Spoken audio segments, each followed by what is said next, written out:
All right, how many of you have never heard of John Cobb? Joel, knock it off. Well, all right, the new members, John, he's trying to hide, man. So he needs a little introduction, but I will do a brief introduction for those of you who don't know John. He is one of our stalwart pillars of this community. I think we'd all agree. John has mentored countless numbers of us, has taught us many classes, has done previous demos. He's a rare breed of guy who, in my opinion, is not only a production turner who does an amazing number of beautiful bowls every year, but he's also a pure art turner. Thank you. He's also a pure art turner. He does these beautiful hollow forms that some of us have seen over the years, and we're going to have the privilege of seeing how he does those as well. I don't have much more to say than that. John's a great guy. He also is a co-woodmeister. 3/4 of what we see out here every month is thanks to this guy. He's a machine out there on the wood pile, I'll tell you. I'm very proud because I've cut my 5 pieces and I look over and there's 30, 40 pieces sitting there. But hey, you know, can't keep up with this guy. So John, welcome, and thank you so much for showing us how to holoform today. John Cobb.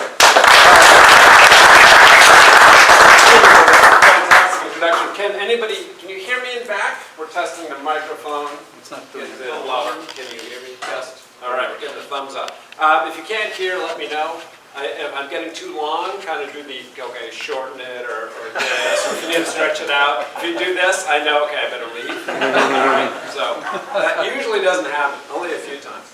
So holoforms is something that actually is because of this club I got into.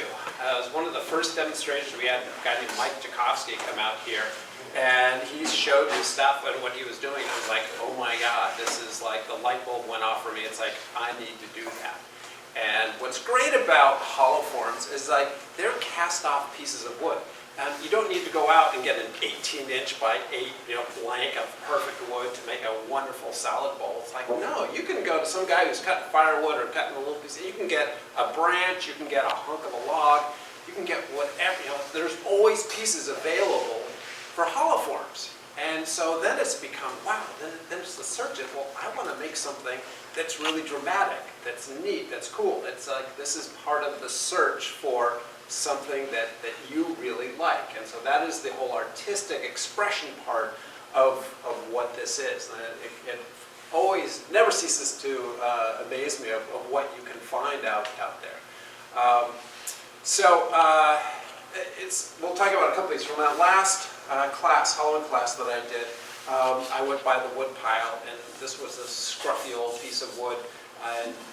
And so I brought it back, just going, well, let's see what it is. It looked like there was some unusual bark on the outside, and sure enough, like it had some fantastic burl going on. It's locust, and so the grain is gorgeous. And so this was just, cast off that was just sitting out there. There are some other things. This big laurel tree I talked about a couple of meetings ago. I saw the guy was taking down the tree, and it didn't, outside looked fine, but then this one piece had split off and showed that incredible quilting. And this was a bit of a challenge, because I got a whole bunch of it and made salad bowls out of it.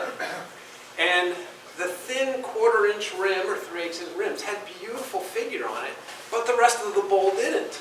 And it's like, okay, that had me thinking, it's like, okay, I'm obviously not presenting or making a form that presents what is the best part of this wood. And so that's the neat part of this challenge. Like, so you get a neat piece of wood, it's like, what shape and how do I orient this piece within that block to really present what it is that I like? And so that's when I finally figured out, okay, this is the shape that shows that wood really nicely. And so it has to be on a 1/4 sawn cut to the center of it. And it has to be relatively flat on top. If you start pulling down the sides too much, it starts going away. And so, but that's the fun part of doing this. It's like, well, where is the piece? What does it look like? What are you trying to do? This is a old rancid piece of maple that sat around for too long, started spalting, had nasty cracks in it. And so I turned the outside, and I was watching, there's a pith crack here that goes from there to there. I was really watching that didn't go all the way down. It goes all the way down, and you end up doing some bad dental work because the thing splits apart and it'll hit you badly.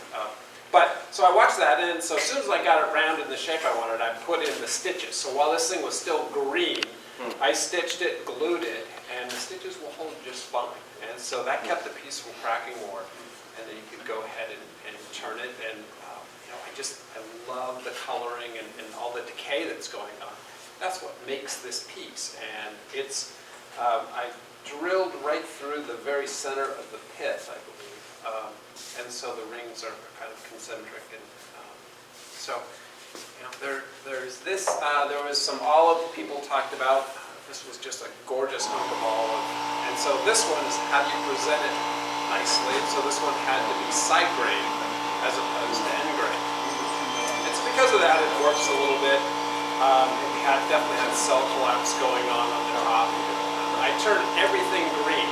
I will not turn it dry. Like Bob was talking about, he's got this 5-year-old piece of maple burl sitting. He's like, that's great, I won't touch it. He doesn't have to worry about me coming to his shop and stealing his wood. But it's green, it just cuts nicely. The outside cuts nicely, the inside, and then you can sand it a couple days later, and everything goes really well. So Charlie, I admire you for actually finishing that piece. And also, I encourage you, take a look at Charlie's big piece over there. You didn't say that, but you pierced the top. And so the thing about piercing that top is people can go and look at how thick your wall thickness is, and is it beautiful? It's a spectacular piece. This is the demo piece from my last class. It's acacia. We're going to be working on acacia today.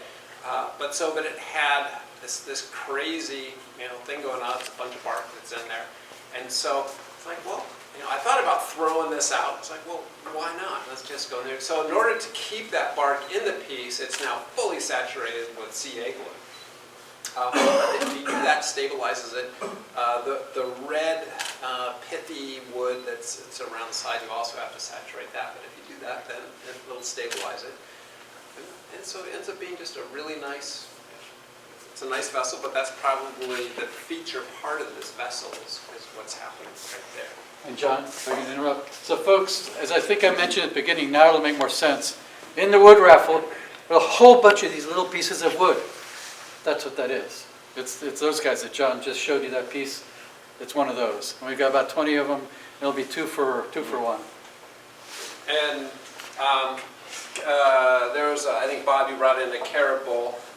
This is from the same carob log, I think that bowl came from. But again, there was some bark occlusions going on, and you never would have used that for a bowl, but it looks fantastic for a hollow form. And we're going to talk about it a little bit later. Is the value of a void like this. Why is it really great? Because I don't have to eject chips. This is actually much faster to turn this. And also you get a great view of what your wall thickness is. And okay, there's a little bit of, a little thick there or thin, and you can stick your finger in there. And it does mean you have to do a little bit better job, making sure whether it's sanded. I think I didn't sand this one. But that you have a flat bottom and all that, because there are people who will stick their finger in there. Oh, yeah. And that is actually the one reason why I think that the genesis of this is that I wanted to make some really small opening pieces. Now, primarily because one of the first times that I demoed up here was like 6 years ago. I saw Bob go and stick his finger in there and goes, and he's like looking. So did you finish it? Did you sand it okay in there? And it's like, and I think at one point you said, so when are you going to finish this piece? Because you can feel that's not happening again. So that's why I started making rubber. Yes, last month there was some Chinese elm here. And so this piece came from that Chinese elm. And the center of it had nasty, some crack in there, and it was starting to decay. But you can take a little piece like that and turn it nice down. I couldn't figure out what to do with this maple burl because it was a conical shape. And so it's like, well, if you make a hull form, you don't have to actually turn the top. Turn the sides, but leave the top open. That's similar to the big, yes, the one Steve has. It's exactly the same concept, and So that the possibilities are endless. So now it is like, so you want to make a hollow form, like what do you look for? So I went to the San Rafael dump, and this was one of the firewood pieces they just recently cut up. And my guess it's ash, or I'm not sure, but there was something really stunning there. Unfortunately, it's going up to firewood, but anybody wants this one, it's still green. But I mean, there's beautiful things to look for. But how do you know what's inside this? And you can start seeing that the bark, this bark doesn't tell you much, but if you can take the bark off, you can see what's underneath it is actually gorgeous. Something to look for. I had a hard time finding really good examples, but so this is a piece of oak. And so here you have a knot, there was a branch that probably died. But you see this swirling, and then there's some rippling here. My high school kids called those cankles. It's where your ankle and your calf kind of merge, and you get some stuff going on there. But that, there's cool figured wood right underneath that. And as you go around here, here's some more, where it looks like it's like compressed and tilted over. But that will be great quilting right there. And so as you're looking around the wood pile, you're looking for examples like that. A friend of mine called, and they had just taken down their Chinese elm. Chinese elm grows in yards, but doesn't usually get much bigger than that. And it's a really white wood. It's just plain white. And so I went over just to take a peek at it. And it had those ripplings all on one side. And it ended up just being spectacular wood. So it's worth looking at. When I went to the dump yesterday, I was looking at this. And this is what I saw. If you can see that, there's rippling going on the outside of the bark.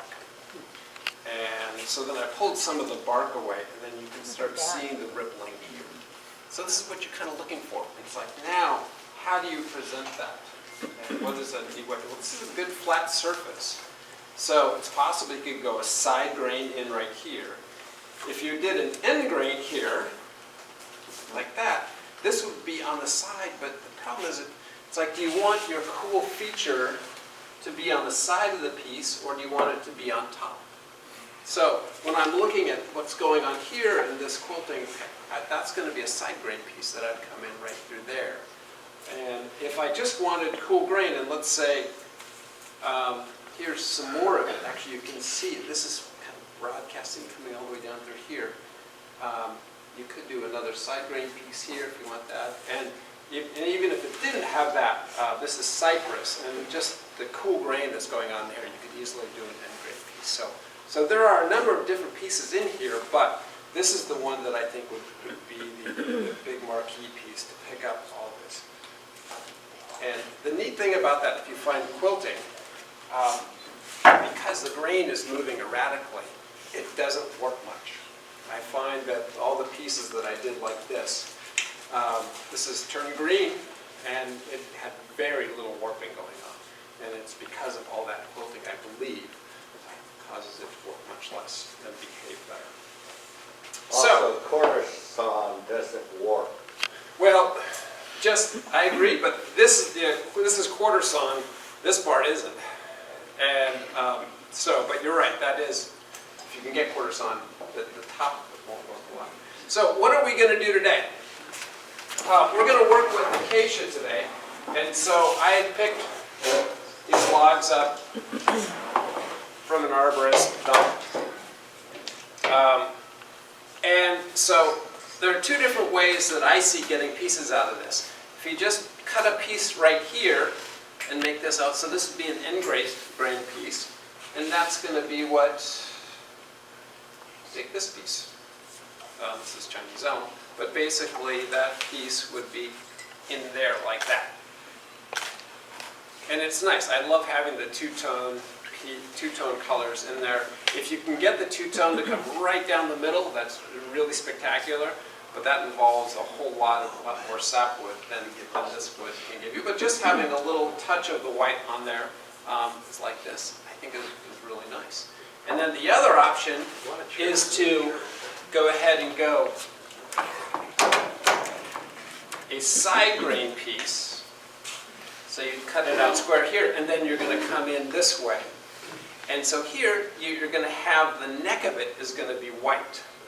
And then the rest of the body will be the brown acacia wood. I don't have an example here. I didn't bring one. Could you get further out of that? But so you can go either way with that. Looks like So aesthetically, artistically, you know, they both are really nice. This is actually quite nice.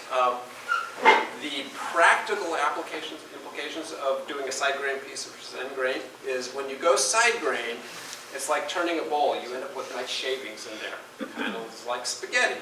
And your spaghetti fills your hollow form. And if you don't have an easy way of getting them out, you're going to stop every 2 minutes, get out your calipers and pull them out. And that's kind of a pain. If you go end grain, you can just squirt it out with compressed air and it goes way faster. So if I'm in production mode, I'm going to always go end grain. But I hang out with Steve a little bit too much and he always goes side grain. So every once in a while. So, all right, any questions or, we're going to move on. I'll just note this piece. During the drought, it was in the 2017, 18, something like that, a lot of the alder trees got super stressed and died. And then so over the course of the next year, they started coming out. And so these things spalted absolutely gorgeous. And so there I found 2 truckloads of this. And the only healthy part of the wood is this brown color right here. Everything else was spalted. And but it was really interesting. It was only that time, just after the drought, that I've ever found that. And since then, we've had a reasonable amount of rain and not enough stress. And haven't found anything like that since. So absolutely just gorgeous wood, irreplaceable. Unfortunately, the post-production work, all the black lines had to be repaired. There's CA glue, black CA glue all over this thing because everyone's black line is pretty much cracked. And so it's very unstable. The inside, if Bob puts his finger in here far enough, maybe something actually sound okay. But it's like nasty stuff all inside. It was just super challenging. And now I'm trying to figure out getting a good finish that has about 10 coats, 15 coats of poly on that I put on lightly and then kind of sand back, and I'm just not happy with the way the finish is sitting. I'm struggling with that. Now, was that puffy at all? Very, yeah. Very much. Yeah, there are parts of it that were, yeah. And so I have another piece that actually a chunk fell off. And so it's no longer urn, now it's a nice artistic vessel because there's a big hole in it. So what we're going to do today is the 2 pieces up there, we're going to do the end grain piece on the left. And there are a number of ways you can approach doing a hollow form. And what I have started to get more comfortable with is, okay, what is I'm trying to present, and then what is my piece going to look like, and make some of these decisions ahead of time. The first decision you make is actually with the chainsaw. When you start cutting this thing, that will determine what your piece is going to look like. And so we're going to go end grain. We know we have our white part over here that's going to look kind of nice. And so now it's really about the shape of what we're going to look for. And the golden mean is something that I think is true, but ultimately you're going for something that's pleasing to your eye. And this shape is pleasing to my eye, but that's just me. Recently 2 people came over to buy a hollow form at my house, and one of them was like leaning way over to the left because it had shrunk that bad. And the person's like, I love that. I want that. I was like, great. And then someone else, I made it out of oak. Oak likes to work, and it looked like a football at this point. It had a nice small opening, but it was a white football made out of oak. And that was either going to Goodwill or the green bin. And Frank came over and said, I love that. Please. I was almost paying them to take it. So there isn't I'm never going to tell you, you have to make this shape, or this is the only right shape.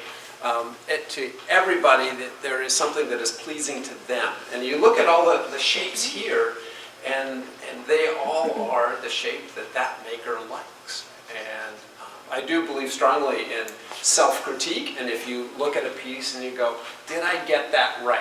You know, if I look at some of these pieces, down here, down the bottom third, I oftentimes get that wrong to my eye, and so I'm continuously trying to correct that. But self-evaluation is really good in that, okay, if I look at that piece, what am I going to do differently next time to make it better? So in this case, we are going to start with a 5x5 blank.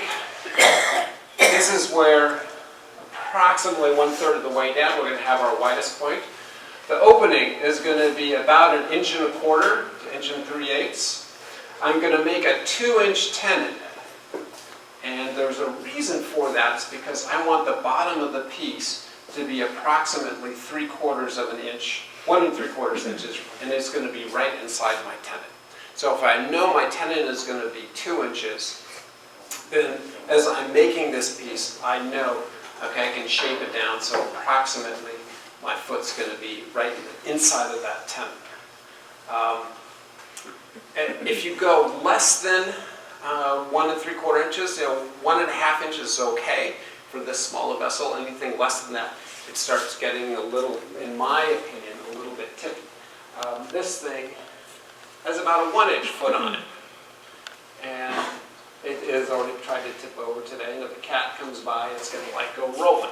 So that to me is aesthetically might be okay, but functionally it's a bad design. So we're going to shoot for 1 3/4 is going to be our target. So the first thing we're going to do is turn this into a cylinder. Then I'm going to mark where our widest points are, and then I'm going to start taking off some wood here, taking off some wood here. We will set the top, and then while it's just roughed out, we'll rough out the tenon, and then we'll go about shaping. All right, let's get rolling. So I have we're going to go with, so here are the 2 blanks that essentially came out of the sister log of this. This one came out just like that. And then this one came from right down there. Let's get this out of the way. So those are the 2 pieces that I cut out of that on purpose. And since chip ejection is going to be easier, we're going to go with this one. So I've pre-drilled this with a 1-inch hole that matches the spur drive. And this is actually really important because it's green wood and you're compressing. Knife center. It's on the tray on the lathe. Look to the headstock, to the left of the headstock. Gotcha. Perfect. Okay.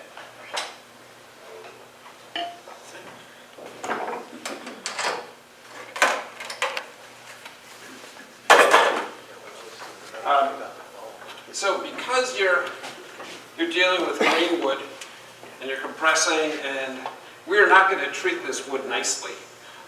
It is going to continue to compress between centers, and so you're going to have to keep tightening this down. And if you forget, you wouldn't want this thing to fly off. And so by having that pre-drilled in there, it's really stable in here. So I want the top part. There's 2 things I'm going to look for here. One is, I think my top is pretty flat, but I'm actually looking at the sides of the wood here. Are they parallel to the ways? And just to make sure that this thing is mounted fairly parallel. Seems to be pretty good right there. So we're going to go ahead and just tighten that down. And so I'm going to keep doing that along the way. Now next, if we're doing this, I want to be just below center. And I don't know how many of you have these, but there's this collar right here that you can tighten down. So now this thing is always going to be set at this. When I turn around and start doing the hollowing, I'm going to raise it up a little bit. I'll lower the collar. But these collars I love. They're on all my tool rests. And we're gonna have some in the store. I bought a bunch. And they're a couple bucks, but they save a lot of time getting your tool rest just right. Okay. So the first thing I'm going to do is just turn this into a cylinder. Then I'm going to straighten off the ends. Because it is in, we're doing this end grain, it's in spindle orientation. You could use a spindle roughing gouge if you want for this part. If we had gone side grade, then you have to use a bowl gouge. But bowl gouge will work just fine.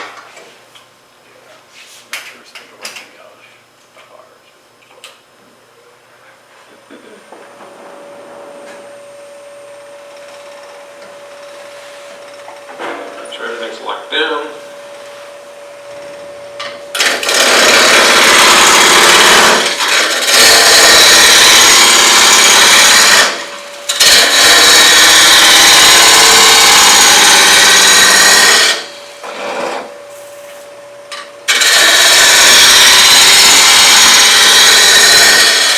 I really care. My widest part is going to be right around here, so if I had a void or something going on down here, don't really care about. I really care my fattest part right here, and I think we're pretty much there.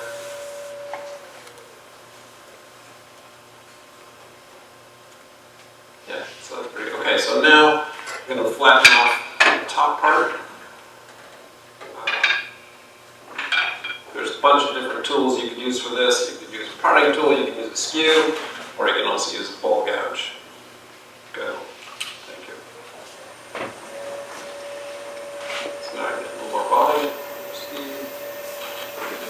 So this will just face off the end. And now remember, because I am in this end grain orientation, I get to push the tool straight in from the outside. If it was side grain, I would have to come in this way. But now it's end grain, so I can just...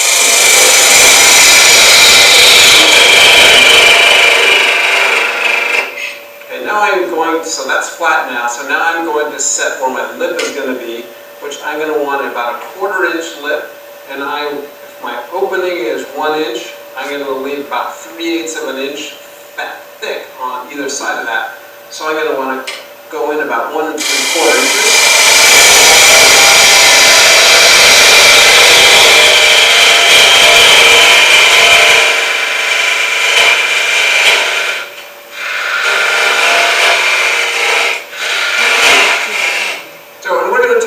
Why I'm leaving that thick. That is probably finish off here a little bit. We talked, the name of this presentation is Hollow Form for Muggles. For those of you guys know what a Muggle is? Have you heard from J.K. Rowling's? Okay. I read the books to my daughter, and so I thought about that. It's like we're watching Mike Mahoney and Mike Jakovsky turn. It's like they're doing this stuff super fast, and they're doing amazing things. It's like, how can a normal person do that? And it's like, well, we're going to break this down so a normal person can do that. And having this fat lip is one of the first most important things, because when we get to hollowing, there are often times when your tool is going to bounce around a little bit. And if you have a perfectly thin lip that you've created right from the very beginning, you're going to destroy it. I have destroyed a lot of lips. So that's one of the things that makes a big difference. I'm leaving this purposely thick right here. Okay, now next is, okay, we're going to go and create the bottom, create the tenon. 2-inch tenon is what I'm after.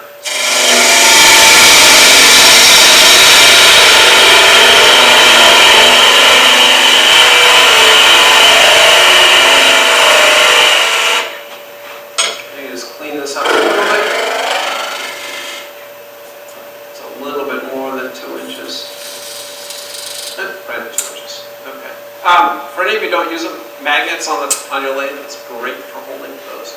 All right, now I'm going to...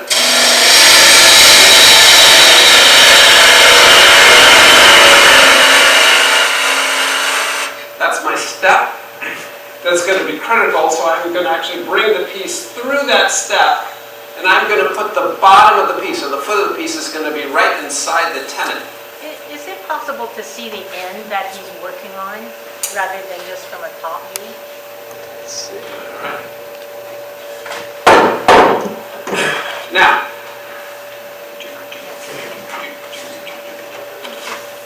there are two tools that touch every single piece I make. And interestingly enough, none of them are a gouge. But this tool touches every piece I make, this specific tool. And later on you're going to see a caliper touches every single piece. Whether it's a bowl, whether it's a hollow form. The reason is, so this is a tenon tool. And it's something that I ended up making just to help me. It is set at about 90 degrees would be perfect. So it's probably something about 87 degrees. But it is right around the same angle of my jaws for my chuck that require a bit of a dovetail tenon. And so I can just right into here. I want to be mid. So essentially it's just a scraper with something less than a 90-degree angle.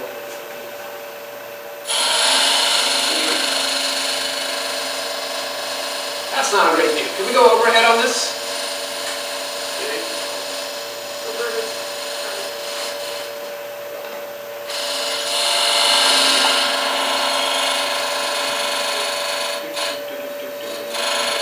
Well, okay. We'll pass this around.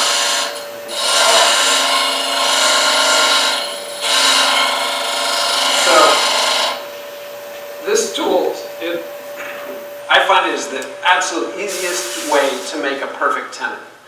Once I make the tenon, then I'll go ahead and put a ruler on that and make sure the ruler does not rock at all. That the base here, the step, needs to be slightly concave, flat to slightly concave. So I want to make sure there's a little bit of a gap right below the ruler in the very center. But that is now a perfect tenon. The piece, if you do it this way, your piece will not fall off the lathe. It will not fly off. I've tried to make it fly off. I've gotten catches so bad. The worst case scenario, it'll get a little bit of a wobble. You can put it back on it. But I'm going to pass this around. I think they're super easy to make. And that is when Steve asked what we're going to do for our raffle today. We're going to have this. For the people who are left, this is what Steve's going to raffle off. So you can actually make your own tenon tool. All you got to do is take it to your grinder, put about a 90-degree angle on that, on the tip, and then you can turn a wood handle, stick glue it in there, and you have a tenon tool. So I think it is absolutely critical because in all the classes that I teach, that is the thing that most causes the most problems, is having a bad tenon, and that cures it. Okay, so now we are going to turn the top. Okay, so I want to know, where's the widest part of my piece going to be? It's going to be right around there. That is roughly the golden mean-ish. So, and we're going to make a little bit of a fudge mark. So now what I want to do is make a nice curve that is basically going to go from this widest part up to the neck that I've started here. And again, given our grade orientation, I'm going to start from the outside and push it in.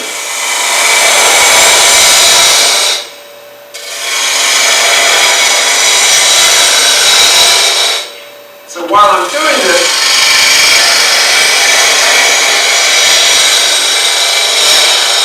I want to start this curve early on so you start seeing it develop, and then you can make some changes as you go along.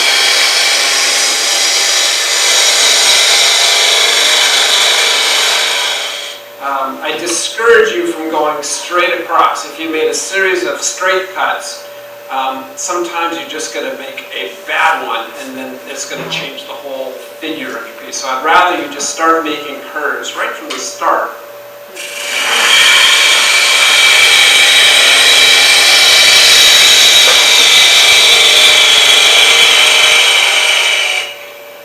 that's a bowl gouge? Yep, exactly. You could do a spindle gouge here if you wanted to, really a lot, but a bowl gouge is working great.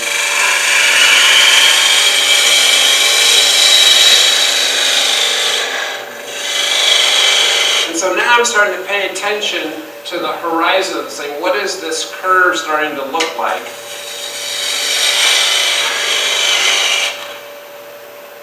I'm getting close to my widest point.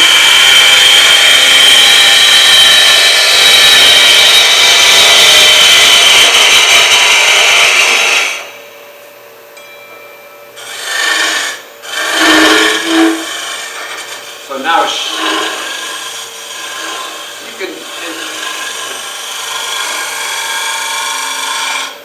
you can do some shear scraping. Again, you have to understand what your grain orientation is. As you shear scrape back up this way, you are going into that end grain, and so it will dull your tool quickly. So it's not, you can't do it for very long. And if you see how I'm making this curve here, I'm not using my hands and arms. It's all done with hips. And for me, I find that's the easiest way to get a nice continuous curve. So we made it to our widest point here. I actually got rid of the line. So now we're going to go ahead and do the bottom. John, did you flare up right up by your neck when you're shaping the top? Well, flare it out a little bit? It does look like it is flared out. Again, that's going to be a personal preference for you want. Do you want a flare like this, or do you want to go flat like that? And flaring it out helps you when you are hollowing, and that I got to get a tool over to this corner right here. And so flaring your neck is going to enable the tool to get in there much easier. So we haven't finished our neck yet. Once we turn it around for drilling, we'll actually do the final tuning. But again, that's kind of a personal preference of, do you want that flared neck?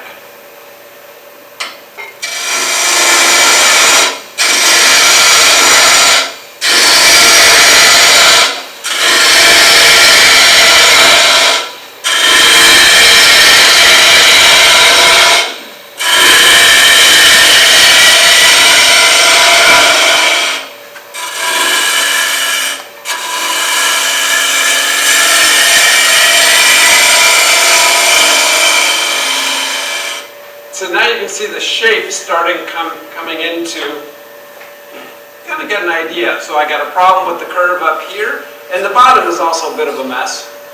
But what do I know? I know my tenon is 2 inches, right? So I want basically right there at the base of my tenon.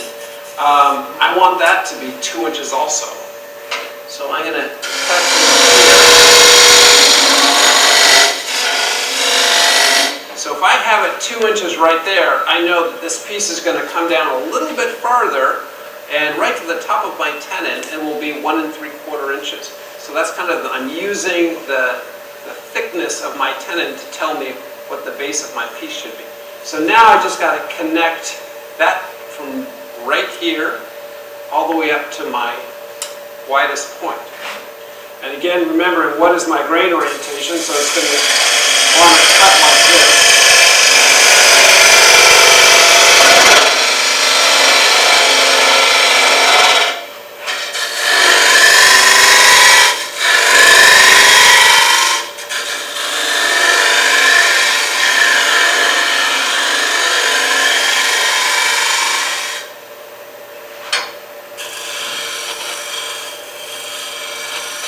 These are just shear scraping, again, using my hips to make the curve. So I'm happy with the curve up here now, and now it's down here.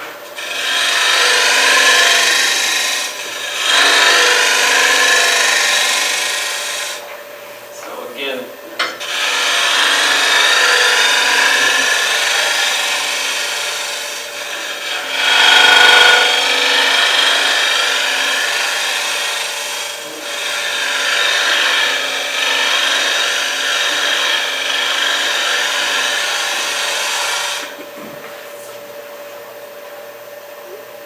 this is actually, there's something about my eye. I'm like, I've just done this, and now if I step back and look, there's a fat part right here. I don't know if you can see it online, but the curve is coming down, and then it's just about 2 or 3 millimeters, and it's that.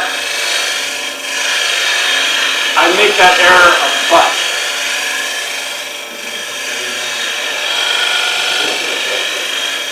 Again, it's just, so now a little pro tip.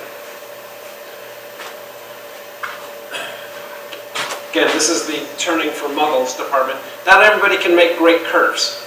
And if you have some undulations in there that you may not like, but you know if you keep going, you're going to end up with a really nice 3-inch wide piece. So, get a relatively flat scraper. Make sure it's held up. And then you can actually go and just work your curves a little bit with the scraper. I do encourage you to use a negative rake scraper. It's a little less grabby.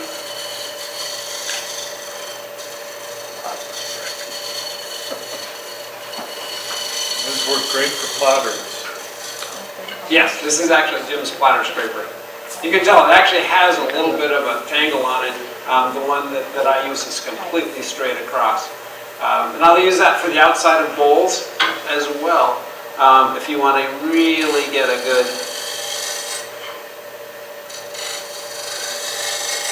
so we don't have to get too finicky on that, but that is actually pretty close.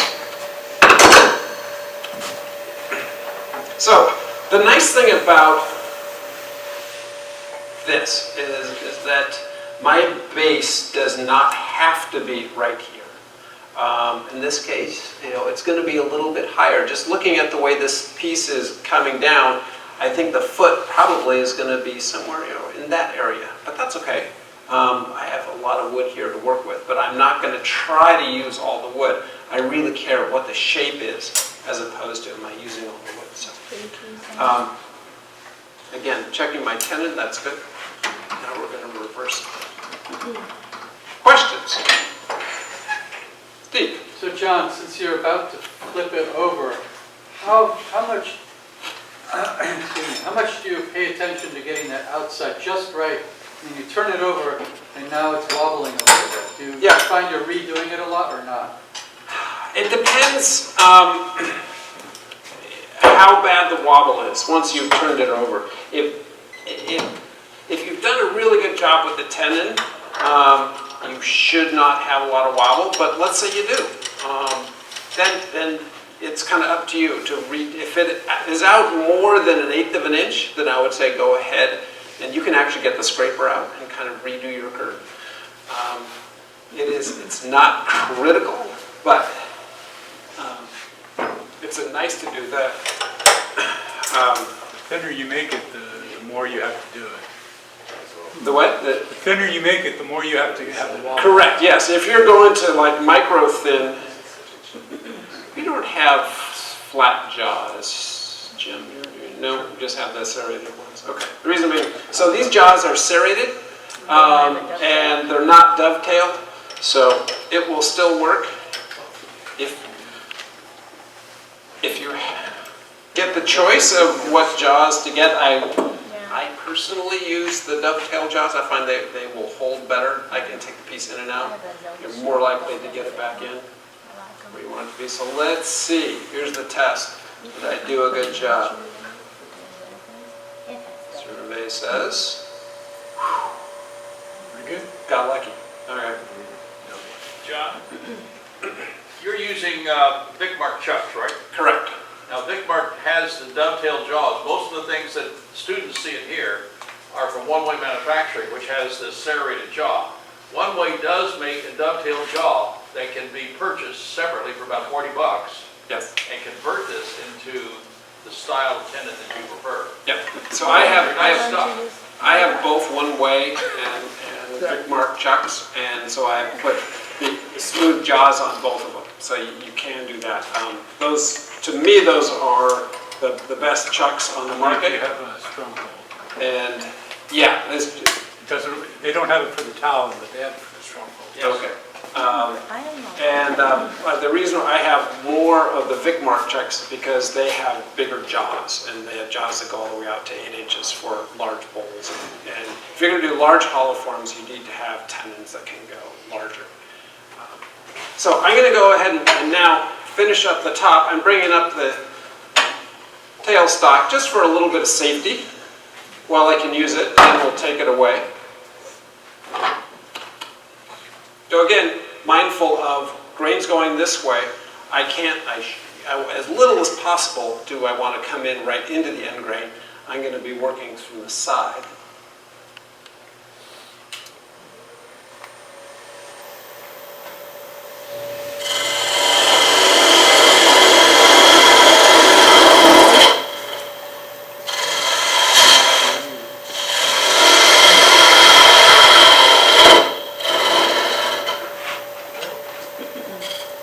Now I'm going to just smooth this out a little bit, reduce the top a little bit.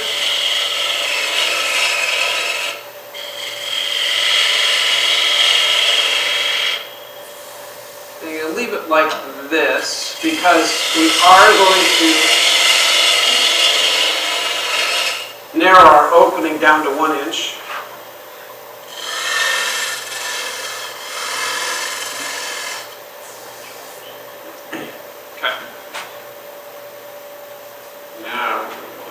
Stop. When I drill this, I find it's good to have a nice round hole so that the drill bit starts going off in a straight direction.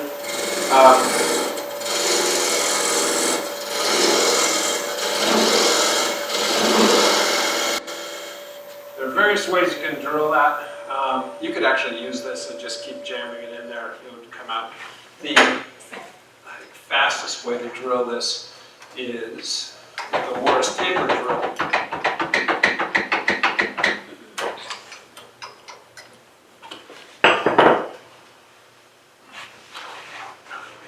There it is.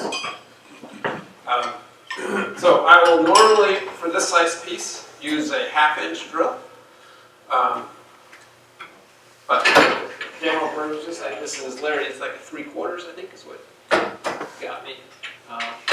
Now, oops, got to make a decision first. How far are we going to drill? That's another way to avoid. Okay.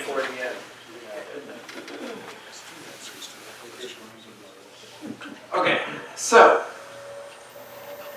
I know right here at right there, that's 2 inches. So I think the bottom of my piece is going to be about a 1/4 inch lower than that. So let's call that the bottom of my piece. I want to have, now I'm going to actually go into centimeters here because this is where it becomes easier to do it. So if there's my bottom, I want to have roughly 10 centimeters of bottom thickness. And then I'm sorry. That's 4 inches. That'd be a lot, isn't it? So yeah, that's okay to have a thing. So 1 centimeter, 10 millimeters of bottom thickness. And then I'm going to add another 5 millimeters, 1/2 centimeter of like, and that in the event that you drill down too far or while you're hollowing you go a little bit too far, you need to have that. You can always make it a little bit deeper if you didn't go far, but if you go too deep, it becomes, you have to get creative with the bottom. You start flaring out or doing, it ends up looking ugly. So that's going to be, that top line is going to be how far we're going to drill to. Now, for the longest time, all my drills had dots on them from using black marker points to go, hey, go down there. And then it finally dawned on me, just put a piece of blue tape on it.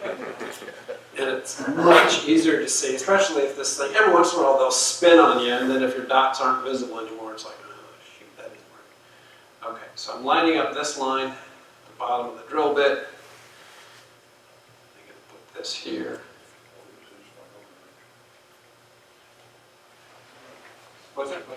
Well, you're final dimension after all your centimeters and millimeters It is, and yes, it is. So I want to have 5 millimeters of oops and 10 centimeters of bottom thickness. 10 millimeters. Thank you, Rick. Yes, so 15 millimeters is what I'm going to drill down to.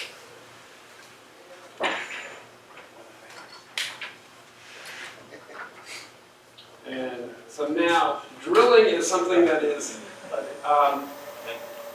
we're dealing in wet wood here. And so, keeping it going super fast helps, but also generates a lot of heat.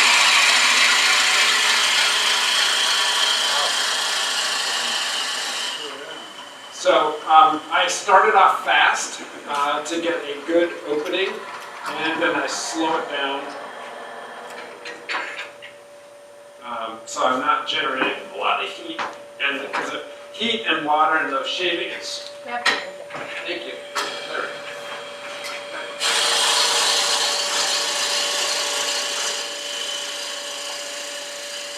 Right, so my tape mark.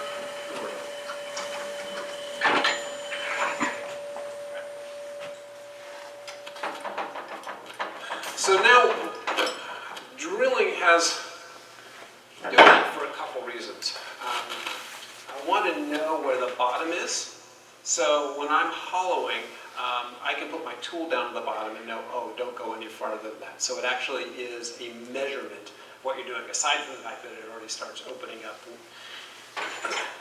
Now, okay.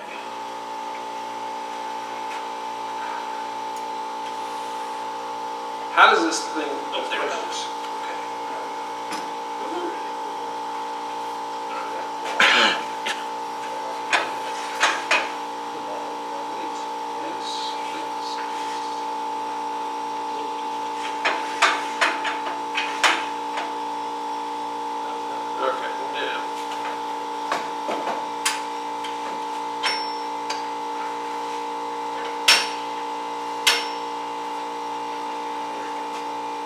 Oh, can you go overhead, please? Overhead.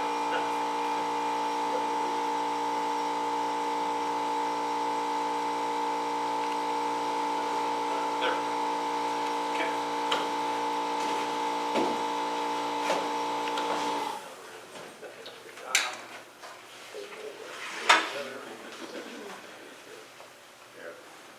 Now, what's a good tool rest for hollowing? When you're doing smaller vessels like this, this tool rest is fine. But Charlie, I'm sure when you're hollowing and you got that big vessel down there, you're not going all the way down, are you, from a tool rest outside?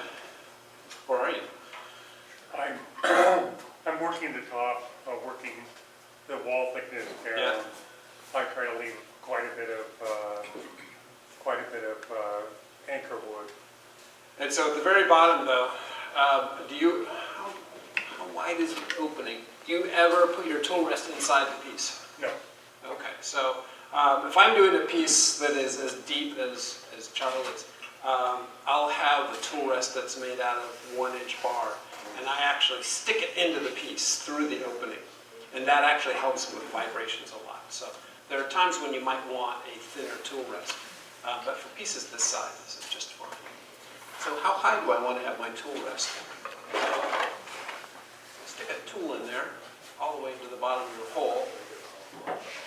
And if you see it sloping down like that, you go, okay, that's too low.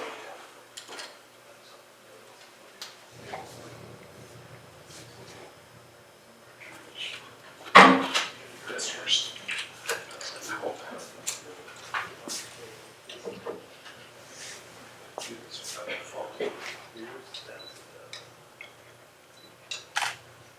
All right, is it flat?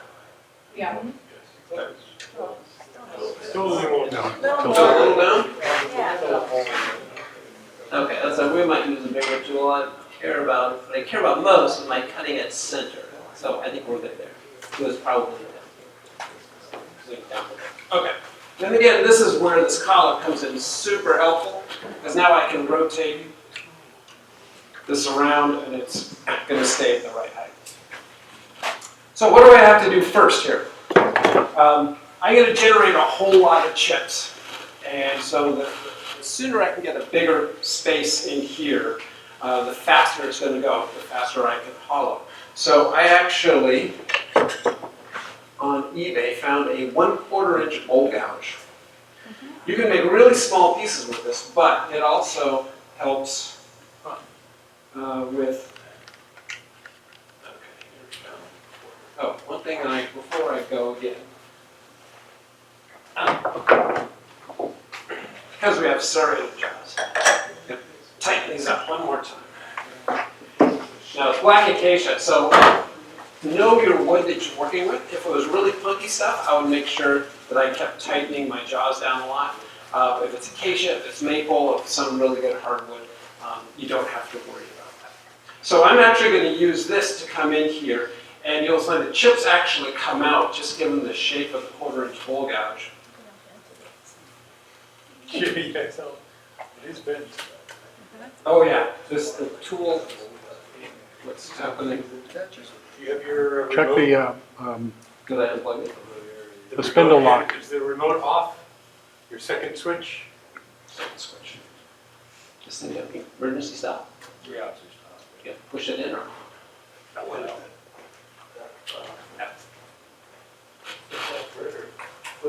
Pull down the spindle lock. It's on the You have left of illumination on the the headstock. Why don't somebody just walk up there? This thing, spindle lock. Working Try there. it again. Wasn't there a second on-off switch? Aha. Yeah.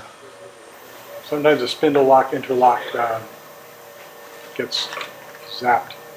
So I love having the movable on-off switch, so in case things go really south. It's like yeah, so this thing generally gets straightened out every use. I am not kind to it, but so what I'm going to do is actually I'm going to go in down about a 1/4 inch and just start hollowing out, digging it out.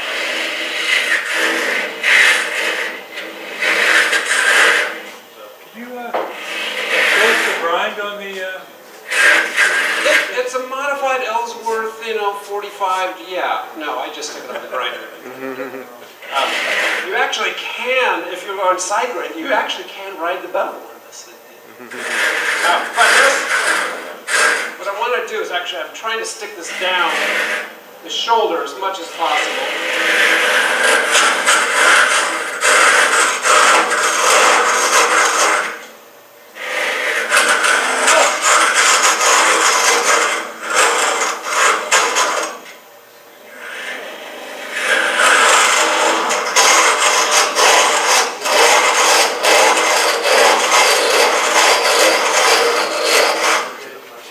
So it straightened it up. Look at that. Next, easiest way to get your chips out is with the compressed air. And for roughly 12 years, I used what came with my compressed air was this thing. And it was just until I broke the 6th tip off of this top. You can actually see this one is missing. That I grabbed this one that had been sitting in my shop probably about 10 years. And there are times when you do this and the chips get stuck in there, so I'd have to stick a doweling in there and then get that going, loosen it up. It's like, it's the all-in-one. This is like way better than that. So, you can learn something after 10 years. Okay, so now, tool-wise, this is a Joukowsky rocket tool, and it has a little carbide tip on it. He makes these straight, and he makes a bent one. And they are absolutely fantastic for hardwoods. Once you start getting into softwoods, not so much, then you're going to want to go to more of a flat-shaped Kelton tool that looks like this, which is Jim, you know what that is. What's that, braised steel on top of those, or what's that called? Yeah, it's braised onto just soft steel. That's a cutter that's less than a 1/16 of an inch thick. Yep. That's high-speed steel. And so those are good for this wood and softwoods, but I love the Joukowskys. The carbide cover is meant for aluminum, and I've had these tools for over, I'd say roughly 10 years now. and I think I turned the cutter once, but otherwise it stays sharp. If you're going to bang it on concrete, yeah, it will dull, but we're just sticking it into green wood, and this stuff is fantastic. And if you need replacements, you can find them on eBay. Don't pay $10 a piece. Buy aluminum cutters. You can actually get them in a carbide shop, but you can also, if you search around, find them on eBay. 12 of these. These are the 8mm cutters, so it's the one size up, but they're $15 for 10 of them.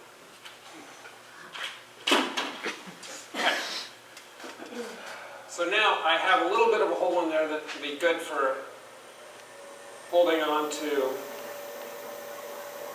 packing in shavings. So if you don't have the 1/4" bowl grouts, that's fine. You're just going to have to stop and pull out the shavings a little bit more. So I'm going to start by working up here. Can we see this? Here we go, let's say maybe overhead if we can. So I'm going to work the top 1/4.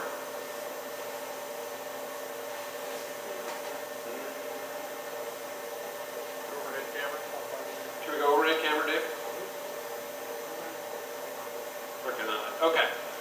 I'm just going to start filling here. And so I'm leaving the top. That's your overhead. There we are. Now we're good. Yep. So now we can see. Okay. So I'm going to work this top section right in here. I'm going to, I know I still have to come in and redo my top, so I don't want to touch the top 1/4 inch. So I'm going to leave top 1/4 inch thick, and then I can start right below that coming in.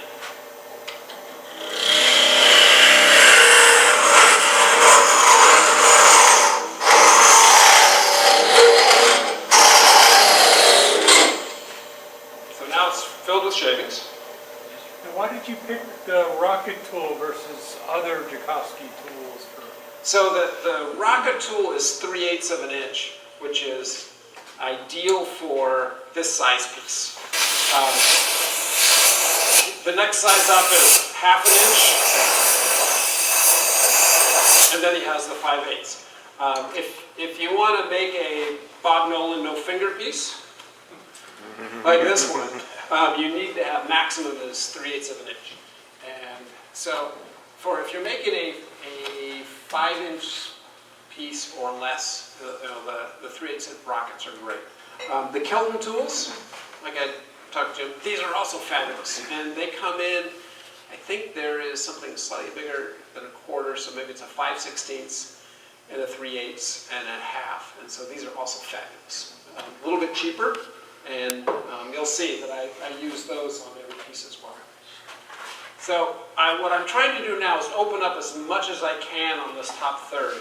So I'm starting with the tool coming in at an angle, and I'm looking down the side of it here, making sure that I'm not going to go into the side, but I'm trying to open this up as much as possible, just so I can get more chip capacity.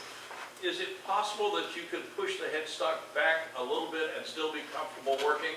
Sure. We can see the bowl, but we can't see any of your manipulations. Just a little bit so we can see what you're doing. Does that work for you? We can try that. Yeah. Better? Yeah. Beautiful, thank you. Okay. All right, off we go.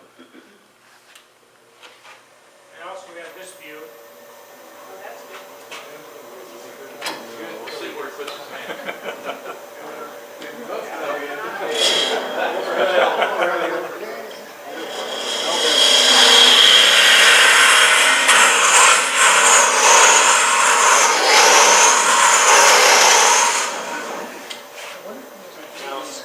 So if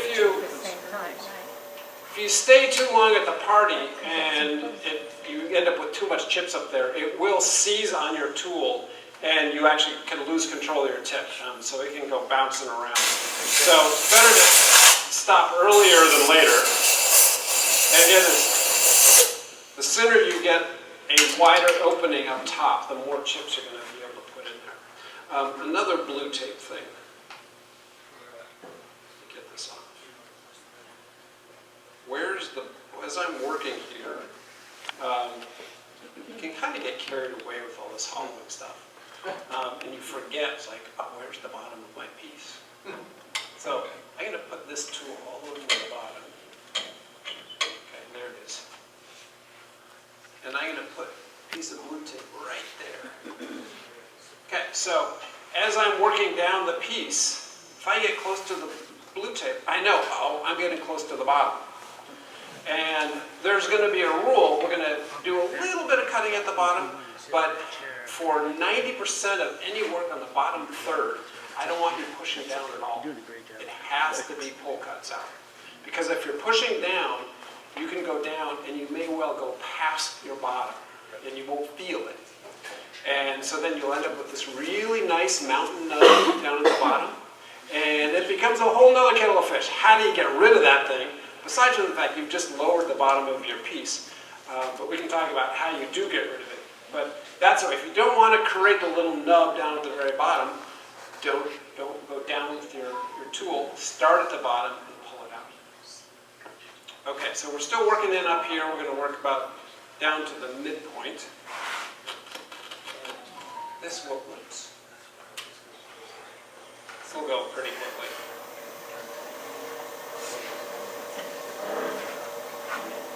Okay, so when I'm holding a tool, I want it tucked under my arm, under the shoulder, against my rib cage, as much as possible.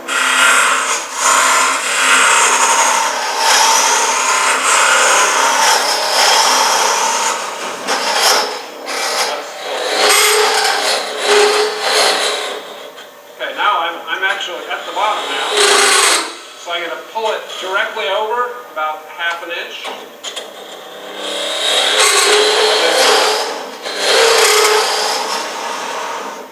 Full of shavings. So what I know the bottom of my piece, I want it roughly flat. It's going to be about 1 inch flat. So if I get to the bottom, I can pull straight across about ½ inch and then start coming up. So we got close to something like that. Now, but having that blue tape in there is a good little, uh-oh, you're getting close. Now, calipers. This is a caliper that's made by Andre Martel up in Canada. And as you can see, every one of the sides is different.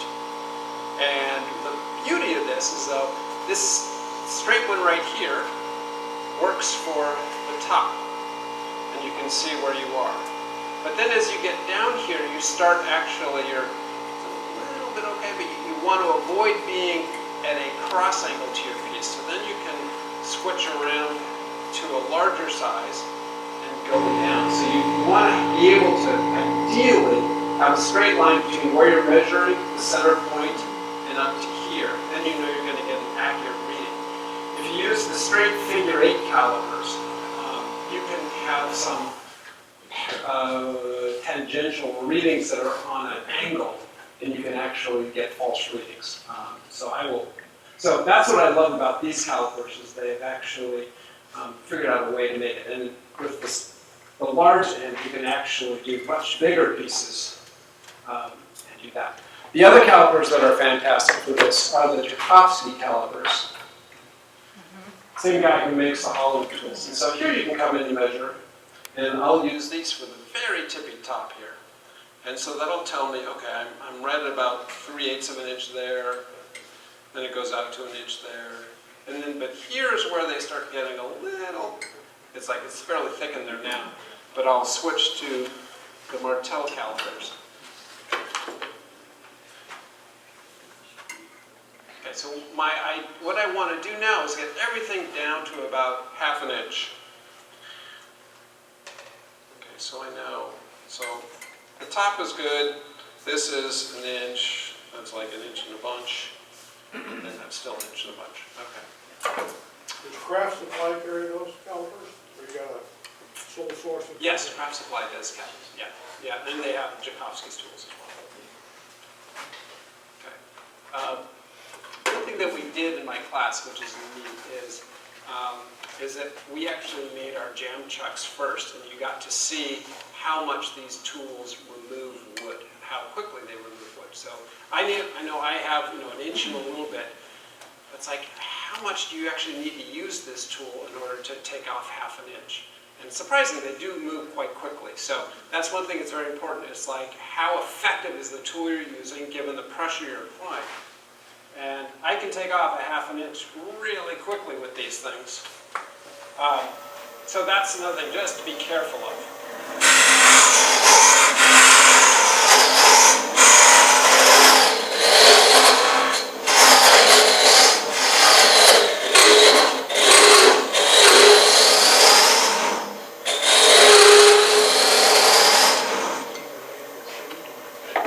Pull the shaving again.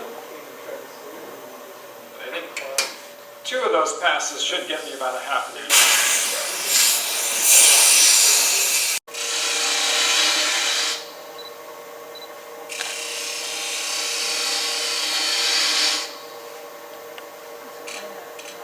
Now, pro tip. Can we see over? Yes, we can. So that's a good 1/4 inch thickness rim right there. If I stopped it right there and finished the piece nicely, anybody walking up to it going, "Ah, look at that! He made a hollow form. The whole thing's about a 1/4 to 3/8 inch. That's a rookie move." And so it's like, no, I'm not. I'm going to make this a nice 1/8 inch opening.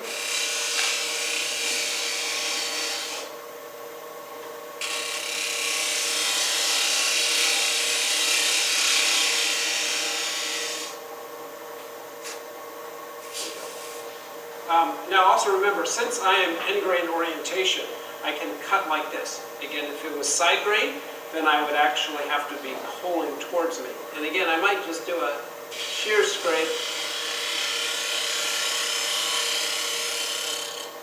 Just to smooth it out a little bit. So at this point then, what I'd also do is grab a little piece of sandpaper, if I brought one. Which one? I would sand the inside right here. Let's see, about a big piece.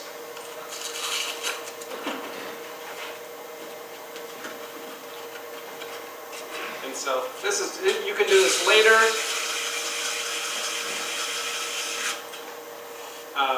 But I kind of like to do it now.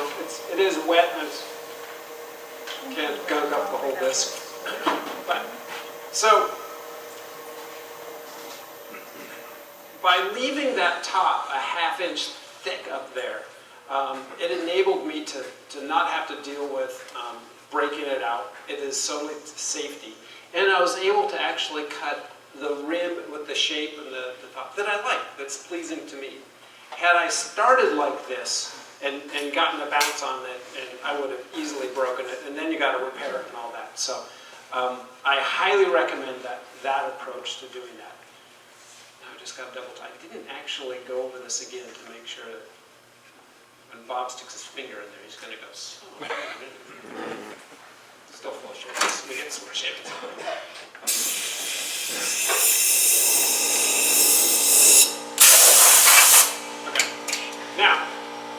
Now what do you do? I got a nice hollow form that's stuck on a bunch of wood down the bottom. And so there are a couple things that still have to happen. This has to be dried, it has to be sanded, finish has to be applied.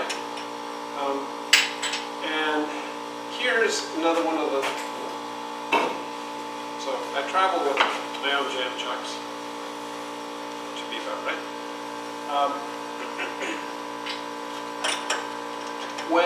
When others do full hollow form presentations, they'll say, yeah, you sand this, and then they finish the bottom and then cut it off, and then that's your piece. But it's wet and it's not sanded, and so there's this whole process of, well, how do you deal with sanding and taking a tenon off and all that kind of stuff? And so I've figured out a way, at least that works well for me.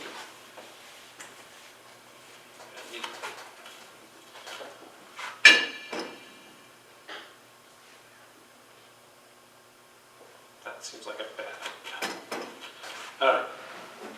This, there we go.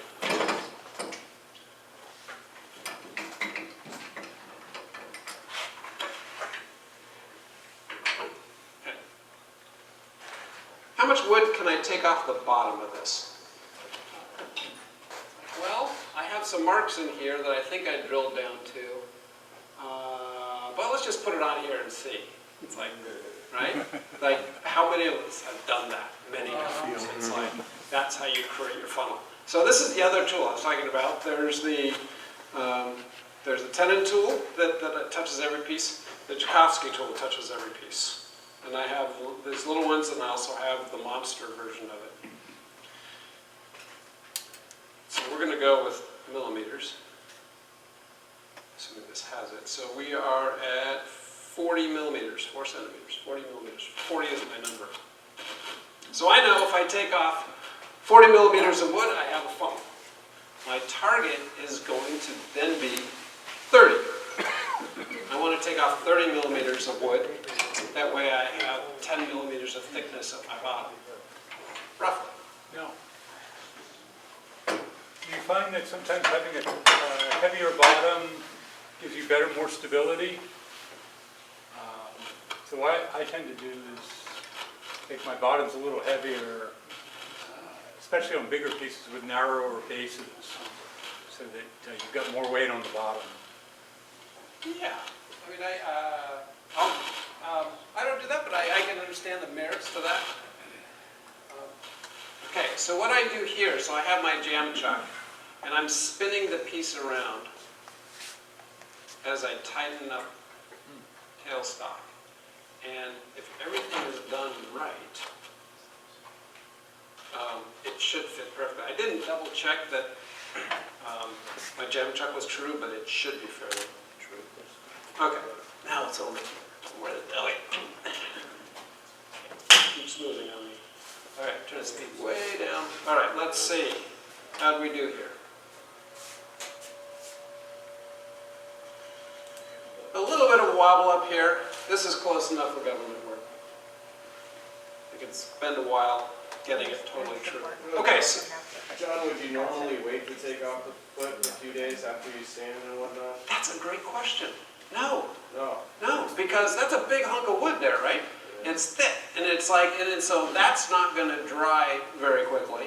Yet what's right up here is a 1/4 inch. That's going to dry really quickly. So you end up, and then you take the foot off, and then you'll have wet wood and dry wood. And right, so you see a nice division mark there in your piece that sometimes goes away. And like I have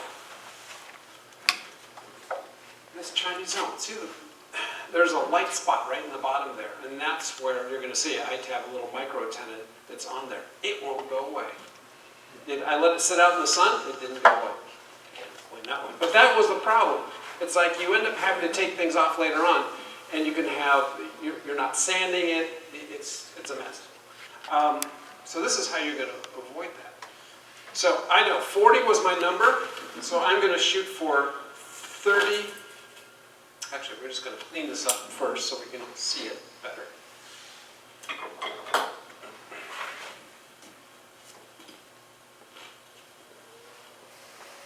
Okay, make sure this is snug but not too tight. Again, so we're in spindle orientation, so I'm just going to put it straight in.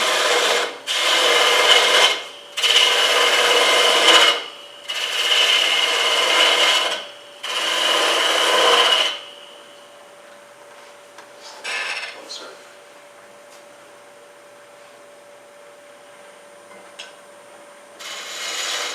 Okay.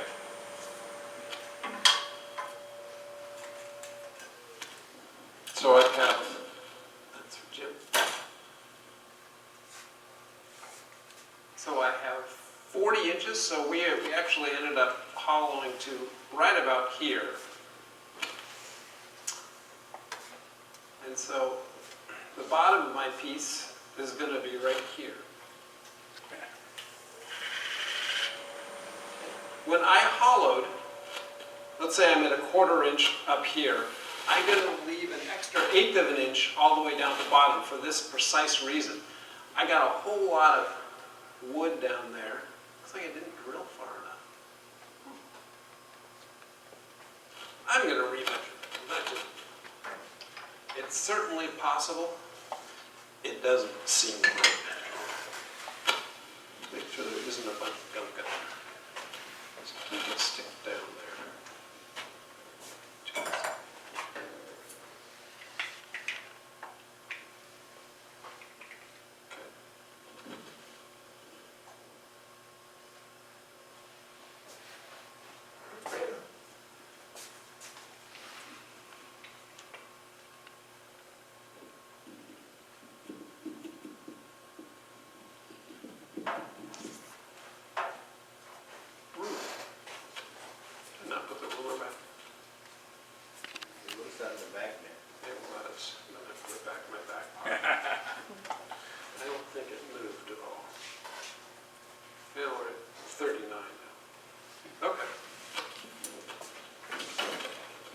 So we really have 40 centimeters to take off. Okay.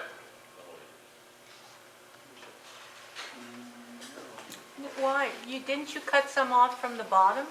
No? Not yet. Nope, still it's the same tenon mark from the tailstock is right there. So I haven't taken anything off of there. What is it? So I just didn't drill far enough. But that's okay. So you're saying when you did the inside, you left the bottom part an extra 1/8 of an inch? Right, at least a 1/4 inch, but it's even more than that. You can see the line is like way up here, but that's okay. This whole process, you can fix that very easily because I'm just going to change the bottom, where the bottom is of the piece. And by having that knowledge of where it is, makes it easy.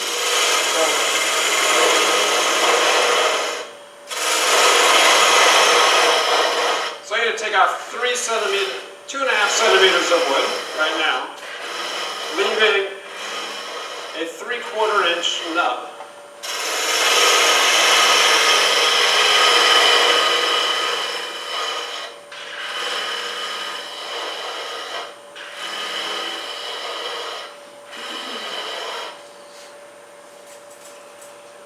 This over there. I don't think we're near that enough. So right now we're at 19, so I'm going to take another 5 millimeters.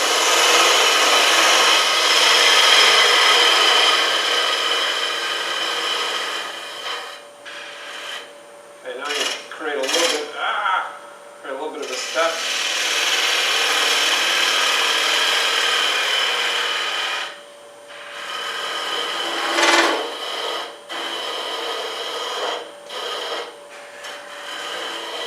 Back and hold up the spigot jaw or something? Yes, actually, can somebody get me we have pin jaws or? Yeah. Perfect. Okay, so we're at 25 right now. That gives me another 5 more millimeters to go, then I'll be at 30.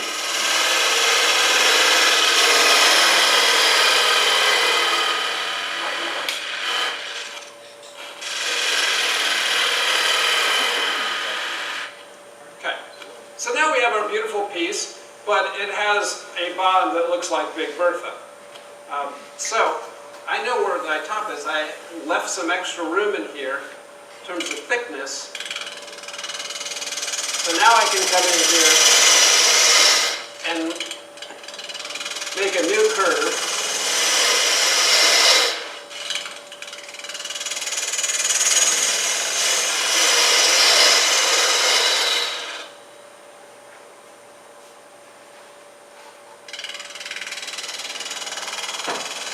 Thank you.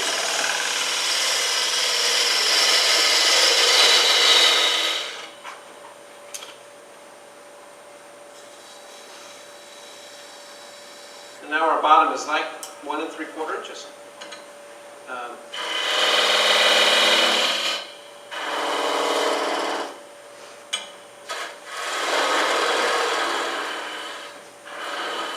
For the foot is 1 3/4 inches.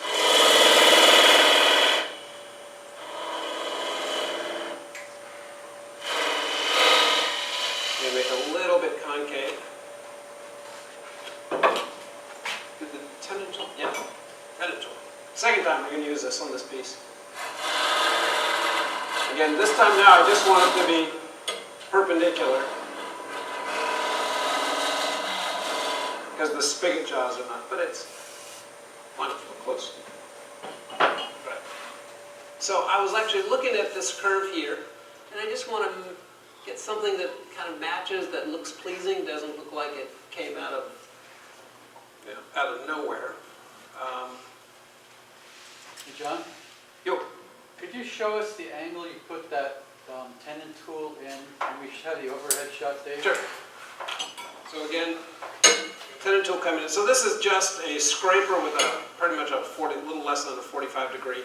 And so I'm coming in here remembering that, so it is spindle orientation, so I really want to push in towards the center.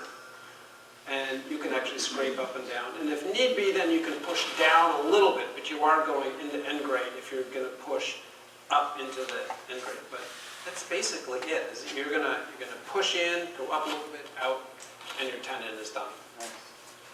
It's super, super easy. Then you can also use it here. Put a little,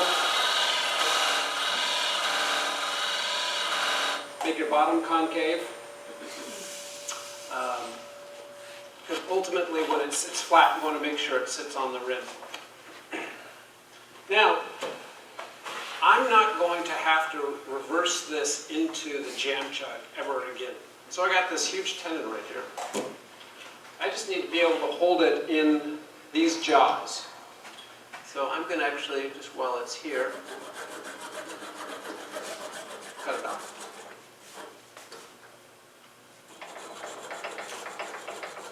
Now you could play chicken with a parting tool and just see if you can get it down to a 1/4 inch.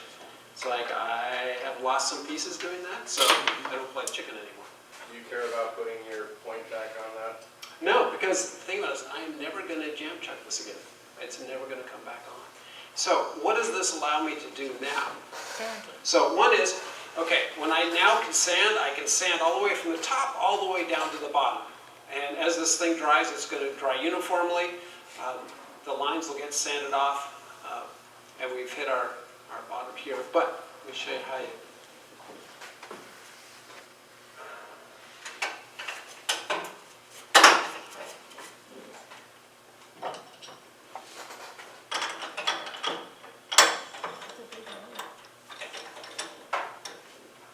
Other presenters have talked about the gloves that they use. I love these. These are weightlifting gloves. They don't ride up my hand and all that, but the problem is I frequently, when I'm working on bowls, will use them on the outside, and if I have to stabilize the bowl while I'm using a scraper or using a really fine, and it just rips the insides out. So these are about to go. So this was one of my chainsaw gloves that got pushed into use. Okay.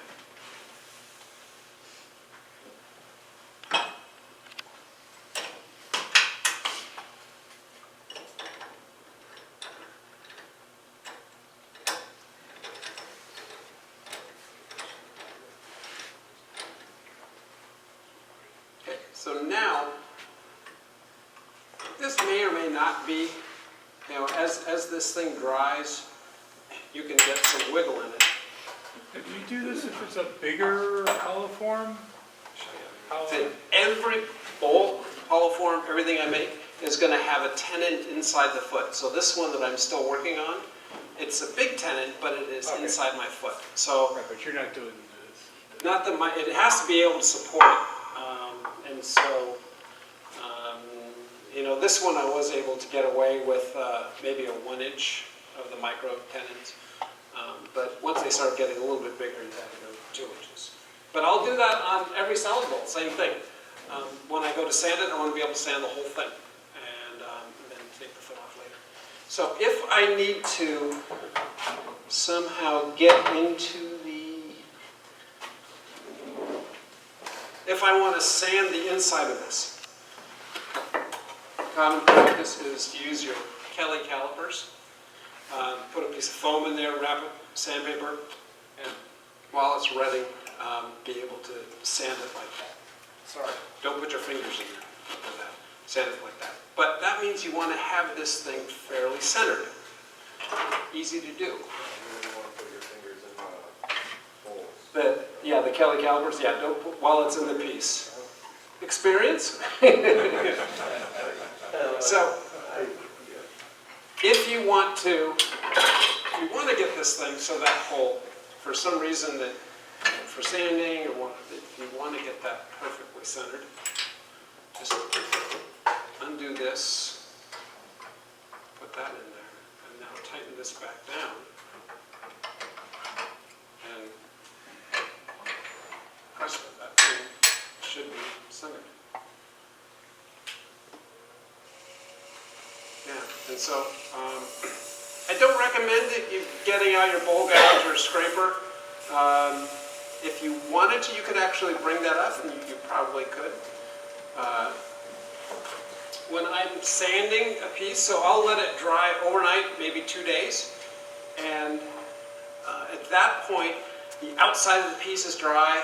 The inside is still going to be modestly damp, but it's really easy to sand. So if you're doing acacia or maple or any kind of super hardwood, having that semi-damp stage is really great for sanding. Then you can start with 100, 120. If it's a walnut, it's 120. And so I'll put this into a corded drill, so it's fast, and just work up from 120 up to, while it's still damp like this, just take it up to 200, let it dry completely, and then I'll sand it to 300, 400. Sometimes if I want to go higher than that, I'll go ahead and do that. If you have some difficult spots in there, you can start with 80 grit, and with that drill, just kind of go back and forth like that, and it will smooth it out nicely. And so that can take out some of your design flaws. So, what I'll do with this then? John? Yep. Just a question, make sure I understood you right. So you do 2 stages of sanding, first up to 200 or so, just while it's in the semi-wet, and then you put it away again? Yeah. And come back, what, weeks later? Yeah, when it's fully dry. Fully dry. And then you do your last grits. Yep. Because when it is semi-damp, it's just so much easier to sand. And you can, depending on what kind of tool marks you have in there, this one has a little bump up here that's take it away quickly. But then, so I have a bunch of blocks like this around my shop that's just drilled out, so you can put pieces in so they can sit there. But when I dry them, I've created, get a piece of plywood and drilled in a bunch of mark holes for dowels. And then so they all just sit downstairs upside down like this and dry for it. And it's amazing. Within a couple weeks, they will be dry. I've gotten out my scale and looked at it. And the first 3 days, it loses a ton of weight, just water weight. And then within 10 days or so, I would say it's dry. Wow. With the dowel in, does the inside dry? Can it ventilate? Yeah, it's just a thin 3/8 inch or 1/4 inch dowel, so there is a lot of room for it to get out. So that would be one concern about, if I would want to put finish on it, I would want to make sure it's really dry before I put finish on the inside and the outside. Finish on the inside, frequently what I'll just do is get a rattle can of shellac, and just while it's spinning on the lathe, do that on the inside. That seems like an easy way to do it. If it's completely dry and you pour finish in it, it will absorb so much of it, it will stink for weeks. And it's such a small enclosed space that it takes a long time to ventilate. So I'm not wild about that. But if you do it, shellac it first. That way you're just going to put a film on it that's not going to absorb. Any other questions? Steve, you didn't give me the... No, we're good, we're good. All right, well, that covers it. If you have any questions, certainly just send me an email. And tools and all that. Sounds like Jim's demo on the captive systems will be great to see.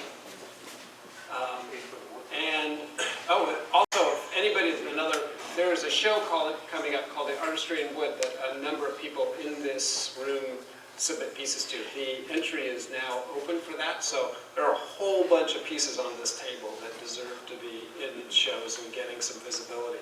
Charlie puts in pieces over here that are just fabulous.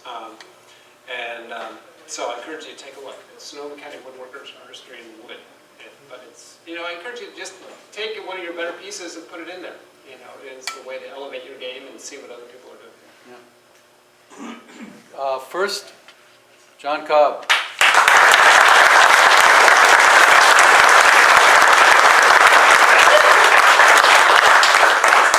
Next, 2 raffles. All right, so if you have not got wood raffles...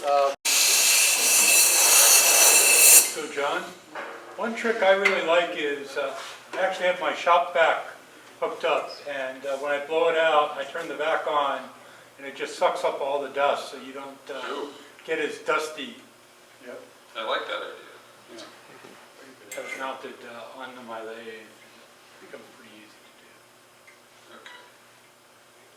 So, one way to avoid mess-ups is, at this point, I'm getting close to everything being ½ an inch, is to have an idea of what you want to accomplish on this next time I stick a tool into the piece. So for me right now, it's this, the widest part area here needs to come down about ¼ inch.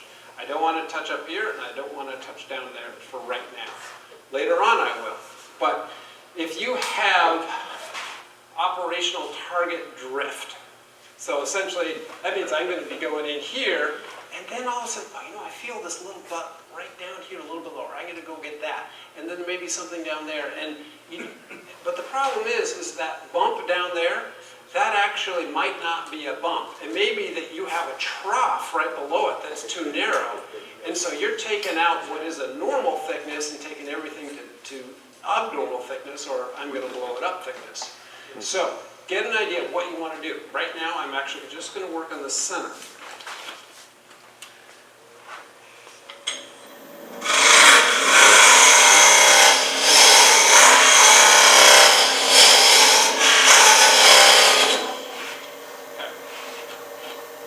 Just that. And are you holding the cutter flat when you... Yes, for this, when you're hogging out, I'm going flat. It's like a gouge to some degree. When you're flat, the pedal is full on. And then, so if you actually want to slow it down and make it a little bit less aggressive, then rotate it over, you know, about 15, 20 degrees a little bit. And if you're all the way down at the bottom, then I would definitely rotate it over, because it's less grabby. And so the last cut, if you want to make some nice smooth cuts, then you definitely roll it over and try to make kind of a shear cut. But definitely starting out straight up, you don't want to roll it over to the right, because then it will catch and move over to the right on you. So if you find your tool behaving badly, that it seems like it's a little bit out of control, take it out and look and make sure that it's straight up and down. You can put a Sharpie mark right here, and so you know, oh, if I see that Sharpie mark straight up, it's okay. But if it's tilted over a little bit, that would be bad. So that helps out, just kind of giving you an idea of where the tool is. John, can you address tool angle also? Yes. Okay. So I want to be cutting at center. I want to have this tool flat. If I'm cutting below center or above center, I'm going to end up, as I get towards the bottom, I'm going to make a nub. But it also is going to catch. And so if you've ever done one of these big tools, and it was this one, I'm pretty sure was this one that I just about helicoptered out of my shop, because I kept sticking it in, and at the very bottom, fully cantilevered, and I was coming in below. So it would connect with the wood, rotate around, and then come smashing back down on the tool rest. And I'm sure I've broken out lips and all that with that. So roll it over, but you want to make sure that you are always cutting at center. So again, make a piece, cut the top off, make a bowl. And so you actually get the muscle memory and the feel of like, oh, what's cutting at center? Just keep coming back to the middle. Am I still cutting at center? So you know, okay, where about, what is that rib that you're tucking this tool into to know? All right, we're close. How are we doing time-wise, Steve? You're fine.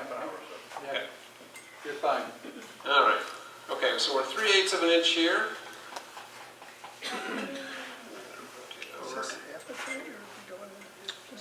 Okay. One little fat spot there, but otherwise we're kind of 3/8 inches. So we're going to actually call this a good point to starting off now, going to final thickness. And so I'm now going to switch to the Kelton tools. And Is there less aggressive? actually, the whole reason for these is it is actually this little neck right here. I don't have a carbide tool that does this, and these actually just cut so well. But these, well, you're only going to use these for the length of this little swan neck. That's all it's good for. So this one does the first, it's about 3/4 of an inch, and then this one will do about 1.5 inches. And that's all I'm going to use these tools for. I don't want to get them in farther. The reason being is that if your piece winds up with shavings, it can actually take this and spin it around on you, and that ends up being bad. And so once you're beyond that, once you're beyond the swan deck, there's no difference between this tool and a straight tool, other than the risk of having this being spun on you. Now, John Jordan, famous wood turner, does unbelievable hollow forms. He makes these beautiful side grain pieces and carves them. Unfortunately, he has just recently passed away last year, I believe. But his tools all look like this. And so what he did, it is just a different approach to hollowing than the Tchaikovsky method or the Mahoney method, what we're doing. And so we're coming in here, and I'm going to, okay, so we've got everything down to, let's say, roughly 1/2 inch. So what he does, he puts his tool into here and just starts nibbling away and pulling. So he'll nibble this away and do like that. And then come in the next time and do that again. And then do that again. And then he comes in and then smooths that out. And so that's the way he works down his piece. He just keeps nibbling it away. And so that's why he wants to have that bend in there, so that he can go straight into the wood. And then so he'll go about 1 inch, and then he just pulls it back and forth and smooths it out and blends it into what's up there. It's a different approach, and for him it worked great. So, and he made some unbelievably beautiful pieces. But I think it's a little bit harder than what we're doing here. And that I believe that we're going to work in sections, but you can actually make sweeping cuts, and you're actually going to get more uniform thickness by doing it this route. Okay, so I'm going to go ahead and start off with this is the smallest one.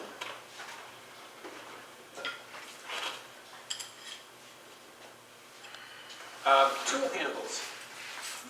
So these were custom tool handles that we made for the school. And they were designed for deep hollowing. And so they're steel bars.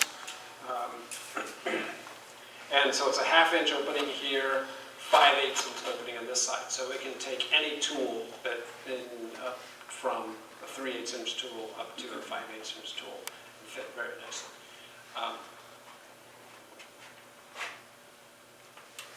Okay, so now I'm going to stick this in very carefully, and I'm going to start, again, about 1/4, 3/8 inch out, and then work this section, just the top 1/4 inch or so, knowing that I measured it, and it was about 3/8 of an inch, so I did take off about 1/8 of an inch.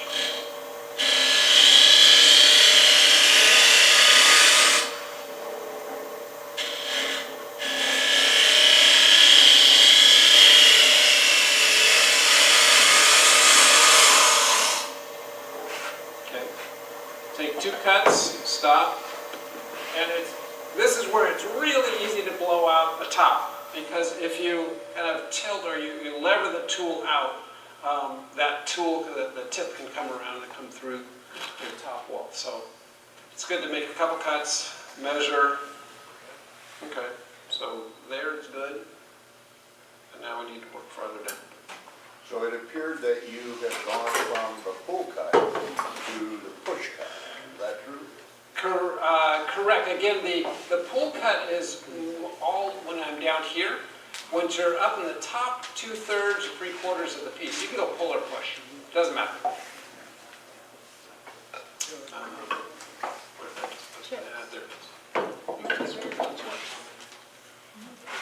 At what point do you have to sort of finish the outside of the top before you take too much off from the Good inside? question. That is the very last thing I do. Actually, I'm going to be done hollowing the inside, because I can get a catch and blow this thing up at any time. And so, but I am not taking, I'm not thinning out the inside.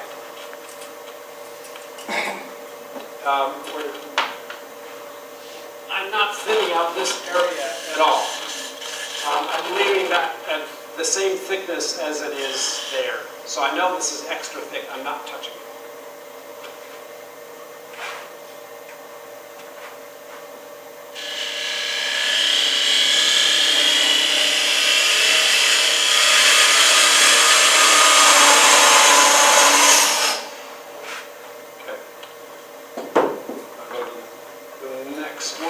Now you can avoid using these tools by making this neck taller.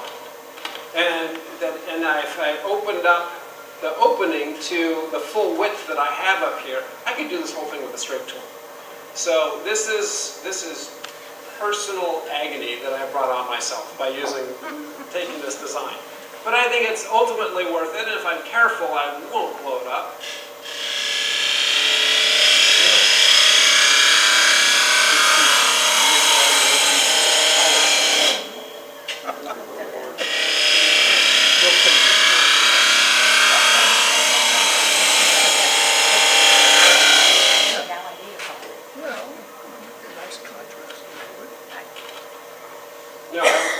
When I'm making these cuts, I want to go as long as possible without exceeding how much of the tool I should be using inside, but that's how you get uniform wall thickness. If you it's like with a bowl gouge. If you just made little 1/4 inch, 3/4 inch cuts all the time, all the way down, you're going to end up with a whole lot of grooves. Hey, John, can you address when you're using the curve tool where you rested on the tool rest? Good point. So, this is the other Tchaikovsky tool. This is a rocket. There we go, you can see it now. And so if I'm going to, let's say, work at the top here, and I stick this in like this, this is going to immediately want to spin down on me. So the tool has to rest on the tool wrist after you have the swan neck curve. That is just critical. The reason being is there has to be a straight line from the tool up to the tip. If it's like that, it's not going to spin on you, unless you get a whole bunch of chips in there. But if it's like this, the tool is going to just non-stop want to spin on you. And so this tool would be good for, what you can see, we stick it in here, it's from the curve from there down to about there. Would be very good. Let's go ahead and measure this. See where we are. Okay, good there. Got a little bit of a bump there. Okay. So we are.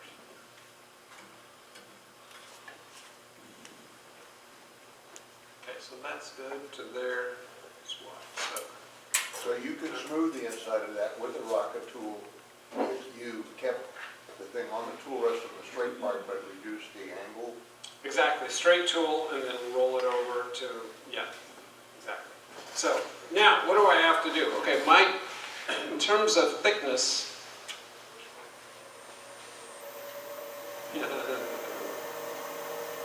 okay, little side story. I'm teaching a class, I turn the lathe on and I stick my tool in it and it's just not cutting. And it's like, It's on reverse. yeah, well, I didn't realize that for about 3 minutes. And then I'm sitting there just trying to cut and it's not cutting. I'm going, okay, what's going on here? These people are looking at me doing this. And I see Larry sitting over there and I go, aha. And so, Larry, what did I have you do? Where's Larry? Larry, you remember in class, so I made you did something, I said, you waved your hand like that. And, I gotta put my hand down here properly. So you wave your hand like that, and all of a sudden, the lathe starts going in the right direction. I don't know how he did that. But you were sitting right over there, and you made it go right. So, I digress. Okay, here's where I have to work right now, in terms of this is my thickness. I just actually started doing it. I was playing around yesterday. I was like, how do you talk about where you wanted to go? And it's like, draw marks on it, because I'm going to sand those marks off later on. But when I'm putting my tool in here, it's like it's invaluable to know, okay, I got to stick my tool straight towards that mark, and I can take it down to that mark, and I can see, looking at my tool, where I need to go. Do you ever use a laser Captive systems, yes. So when you're working big, like Charlie's piece, or actually now it's anything when I get over 6 or 8 inches, I'll do the first part freehand and then I'll switch to a laser system because it just beats your body up when you're doing the really deep ones. And so I use a Jameson laser rig that is fantastic. And there are a bunch of other, Joel, what do you have? You have Monster ones. And so there are a number of other ones on the market, some pretty cool ones, but they're called a captive system. So it is, you'll have a tool rest and you'll have another system back here. Either it's the tailstock or there's another clamp essentially. And it allows you to move your tool around. And there's a laser that you've set up that points either right on your tip, or I set it up to be 1/4 inch in front and 1/4 inch to the side. And so you're going around, and then you can see the laser dot on your piece, and as soon as it disappears, you know, okay, perfect wall thickness. John, just an advertisement for Jim's next movie. He goes over all the captured systems. They're all on the video, and he shows how they work, and how the lasers work, and how you can add and buy a real cheap laser and make a nice one work perfect. So, sorry. Yeah, no, thank you. That's actually great to see, because I'm not aware of all the different systems out there. And I did, after my $30 laser broke 3 times, I now buy the pieces on eBay, and it's for $5. You can get all you need to run it. Let me just, I've forgotten how to do that when we're ready. So here we're good. Okay.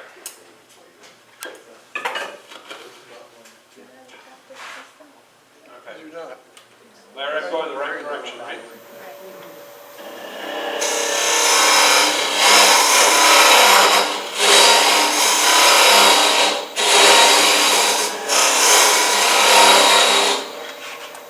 I really wanted to keep going there, but I'm just working this section here. So I have, okay, so I have a little lip there. Now, do the chips make a difference in your measurements? I mean, could you get a bunch of chips? If it's loaded, especially side grain, if you have a bunch of spaghetti in there, generally the calipers go through that, but yeah, it can.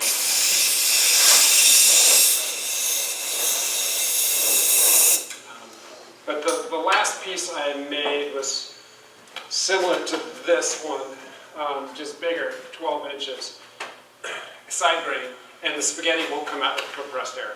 So you're getting out your calipers or Kellys, and you're reaching in, grabbing them, just, you know, and it slows down the hollowing process by a factor of 3. Steve, I used your name in a not nice way. You use dry wood, it don't pack up there. Exactly. Okay, so I have a little bump right on this line. Yes. I'm getting a little thick there. And so again, I'm just going to the straight tool. If, yeah, I'll show you something. If I move the tool rest back, we're going to get some chatter.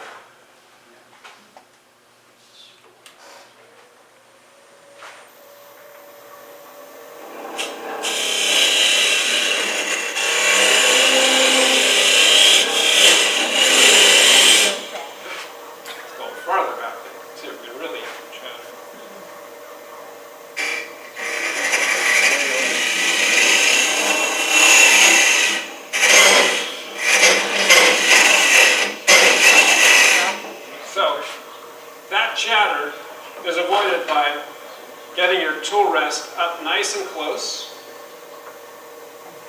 And if you can put additional hand pressure on it, again, I'm looking at my blue tape. I got to be careful here. I'm just going to pull cut all the way up.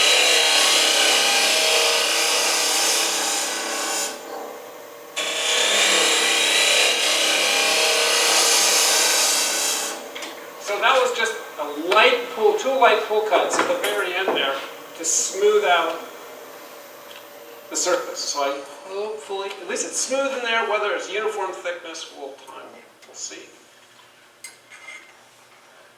Almost nobody knows Turner is going to know uniform thickness. Exactly, that's right. I know Bob's gonna stick his finger in there. But it helps for the warping and whatnot too, right? Well, to be uniform, correct. Yeah, and so that is one thing you want to be careful of. If you're at an 1/8 inch up here and then you're leaving this a 1/2 inch in the middle, you're more likely to get cracking. If you leave anything a 1/2 inch with a hollow form, you're likely to get cracking anyway. But you want to go for uniform. And so if the whole thing's 3/8, okay, deal with that. If it's a 1/4 grain. And I find that sometimes you have an oops and it gets down to 1/8 of an inch. Then it's like, well, that section is going to be a little thin. Okay, so I'm just going to do one more smoothing. Turn it around. The on-off switch on my lathe is right there, so every time you're going over there, get rid of a little lip. So putting your tool in there, your bent tool in. If I was going to use the big Joukowsky, we'll give it a shot. What I'm going to do is, because feeding this in, especially with the tool rest right here, if something catches, it's going to spin. So you can actually put it in and then turn it on.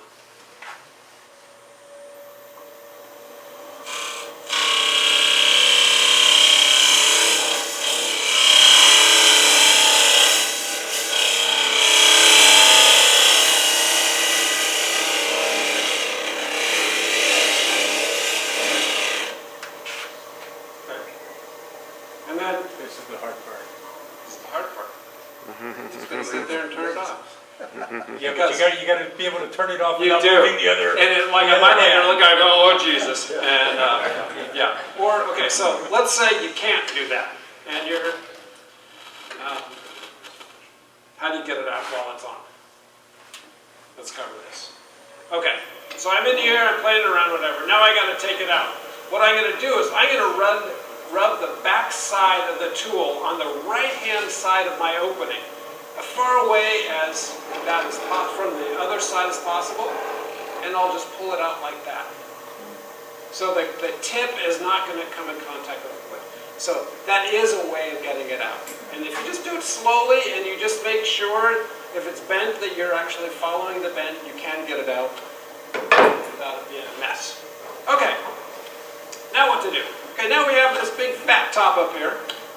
What I'm going to do is I'm going to get out my 1/4 inch gouge. And I'm going to just straighten up the inside of my opening.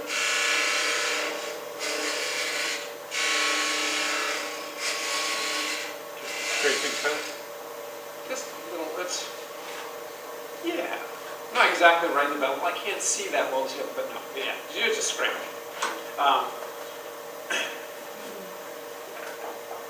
Now I'm going to get out bowl gouge or spindle gouge. I'm going to flatten the top right near the opening. Okay, now I'm going to get rid of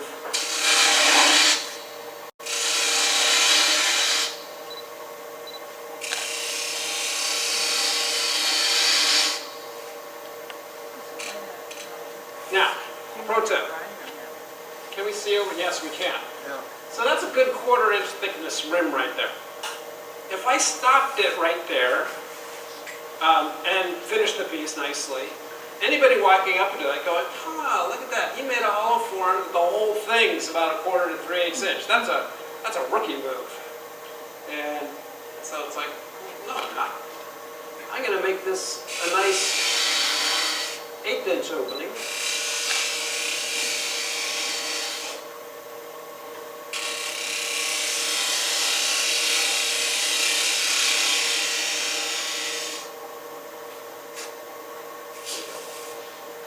Now also remember, since I am end grain orientation, I can cut like this. Again, if it was side grain, then I would actually have to be pulling towards me. And again, I might just do a shear scrape.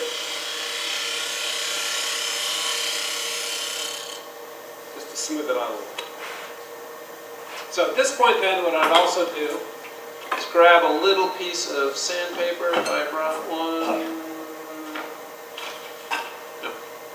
Which one?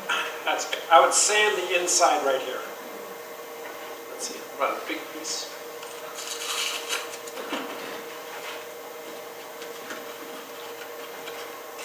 And so this is, you can do this later.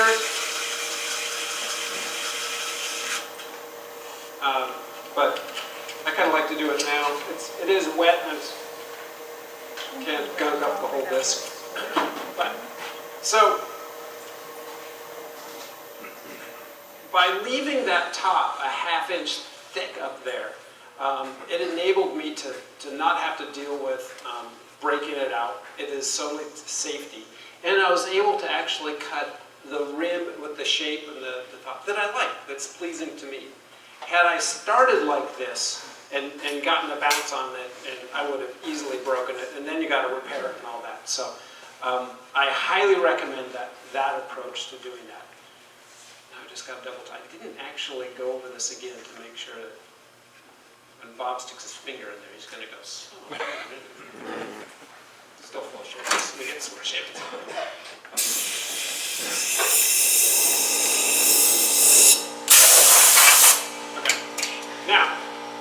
Now what do you do?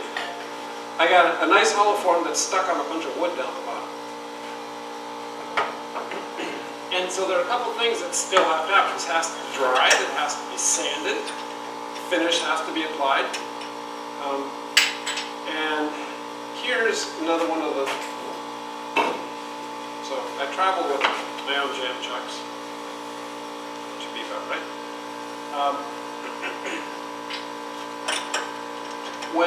When others do full hollow form presentations,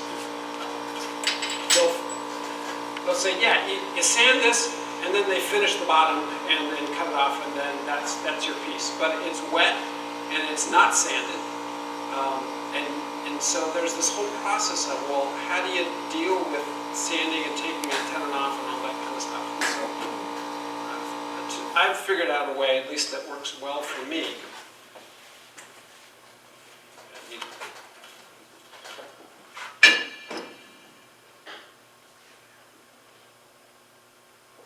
Seems like a bad idea. All right. This. There we go.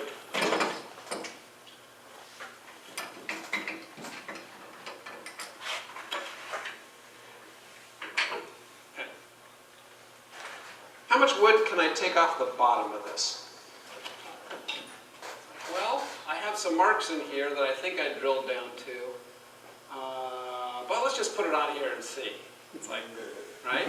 Like, how many of us have done that? Many times. It's like, that's how you create your funnel. So this is the other tool I was talking about. There's the tenon tool that touches every piece. The Tchaikovsky tool touches every piece.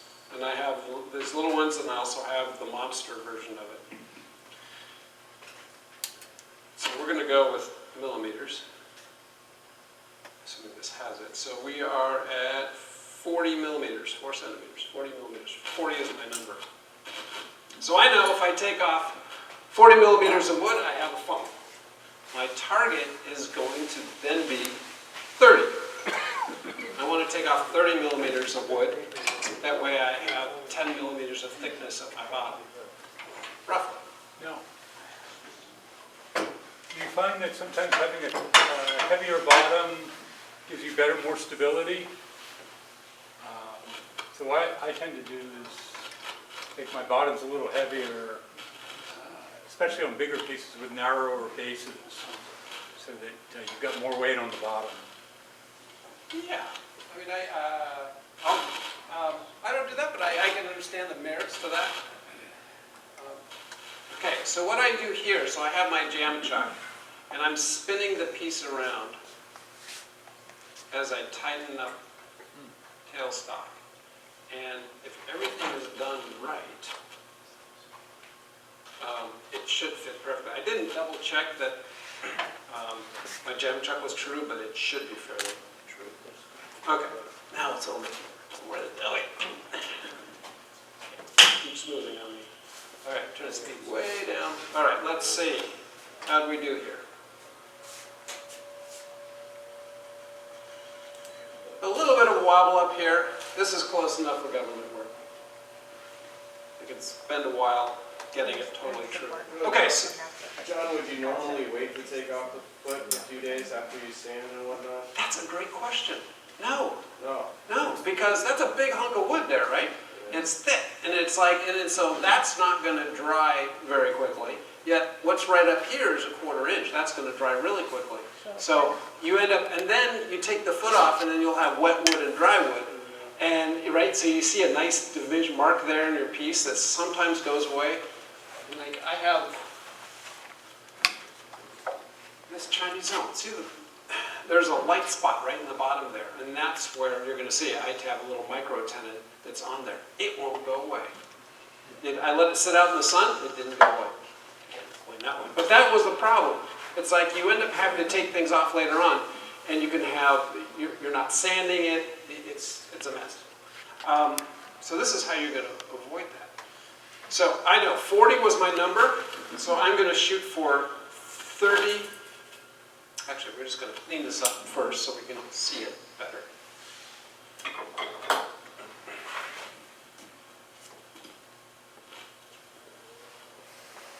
Okay, make sure this is snug but not too tight. Again, so we're in spindle orientation, so I'm just going to put it straight in.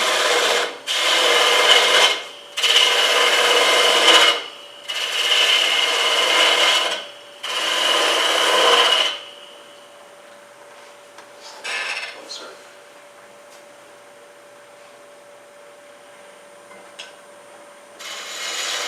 Okay.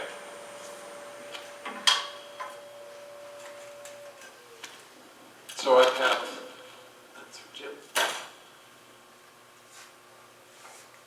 So I have 40 inches, so we actually ended up hollowing to right about here.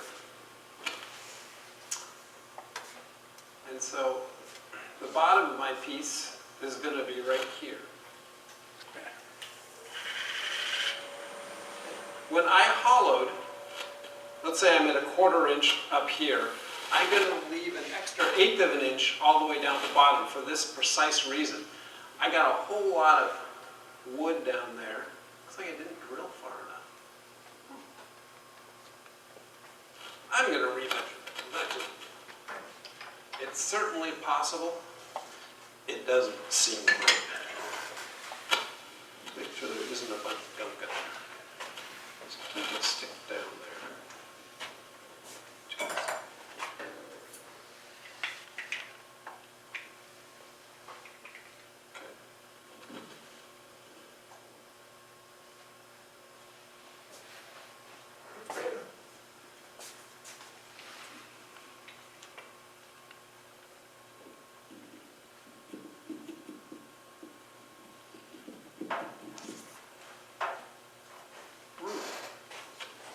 Not put the ruler back. It looks on the back there. It was. I'm going to put it back in my back pocket. I don't think it moved at all. Now we're at 39 now. Okay. So we really have 40 centimeters to take off. Okay. Why? Didn't you cut some off from the bottom? No? Not yet.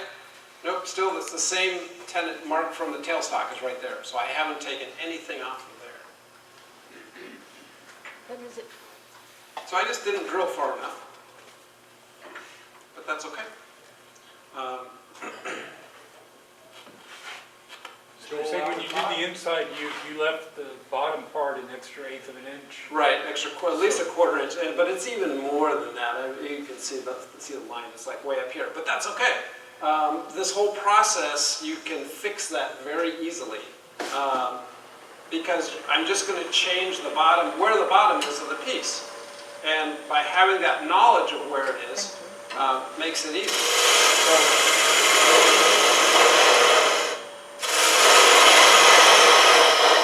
So I'm going to take off 2.5 centimeters of wood right now, leaving a 3/4 inch nub.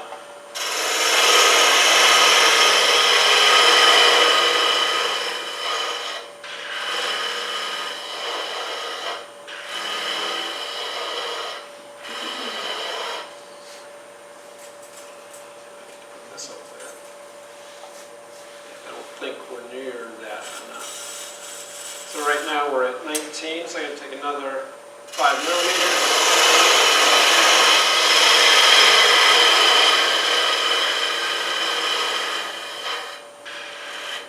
Okay, now you create a little bit, create a little bit of a step.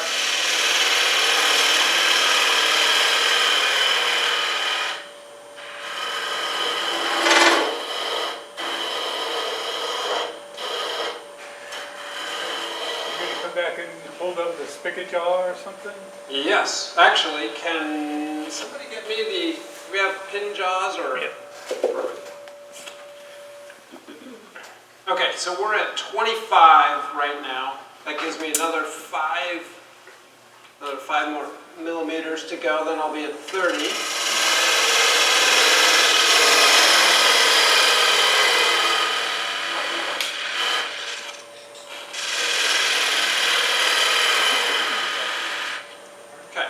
So now we have our beautiful piece, but it has a bottom that looks like Big Bertha.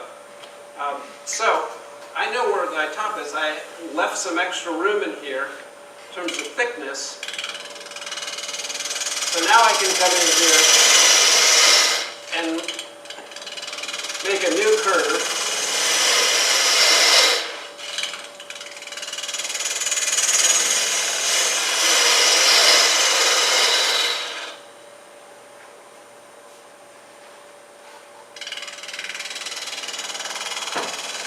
Thank you.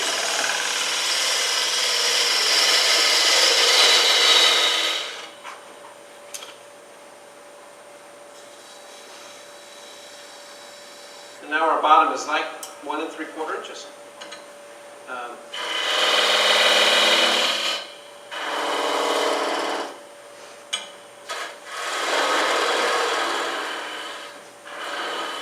For the foot is 1 3/4 inches.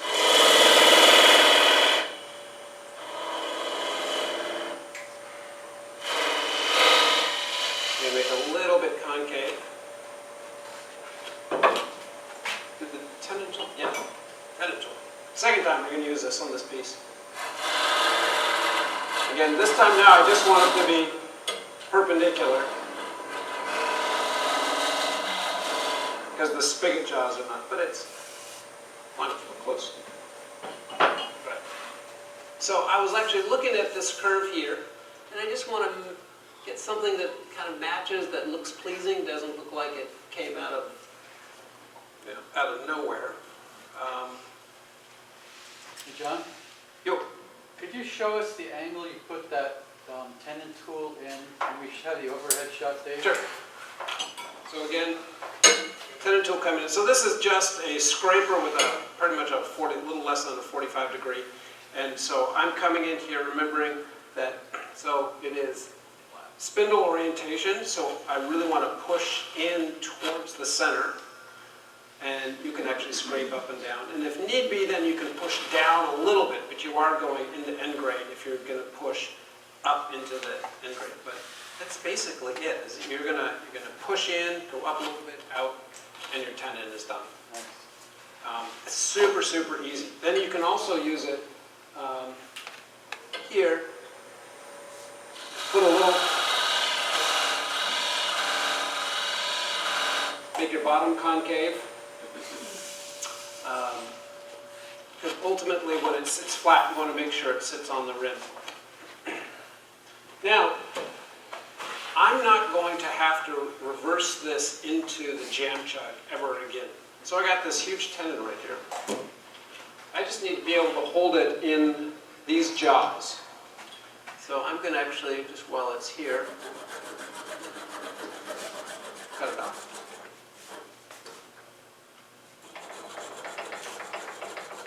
Now you could play chicken with a parting tool and just see if you can get it down to a 1/4 inch. It's like I have lost some pieces doing that, so I don't play chicken anymore. Do you care about putting your point back on that? No, because the thing about it is I'm never going to jam chuck this again. It's never going to come back on. So what does this allow me to do now? So one is, okay, when I now can sand, I can sand all the way from the top all the way down to the bottom. And as this thing dries, it's going to dry uniformly. the lines will get sanded off, and we've hit our bottom here. But let me show you how you.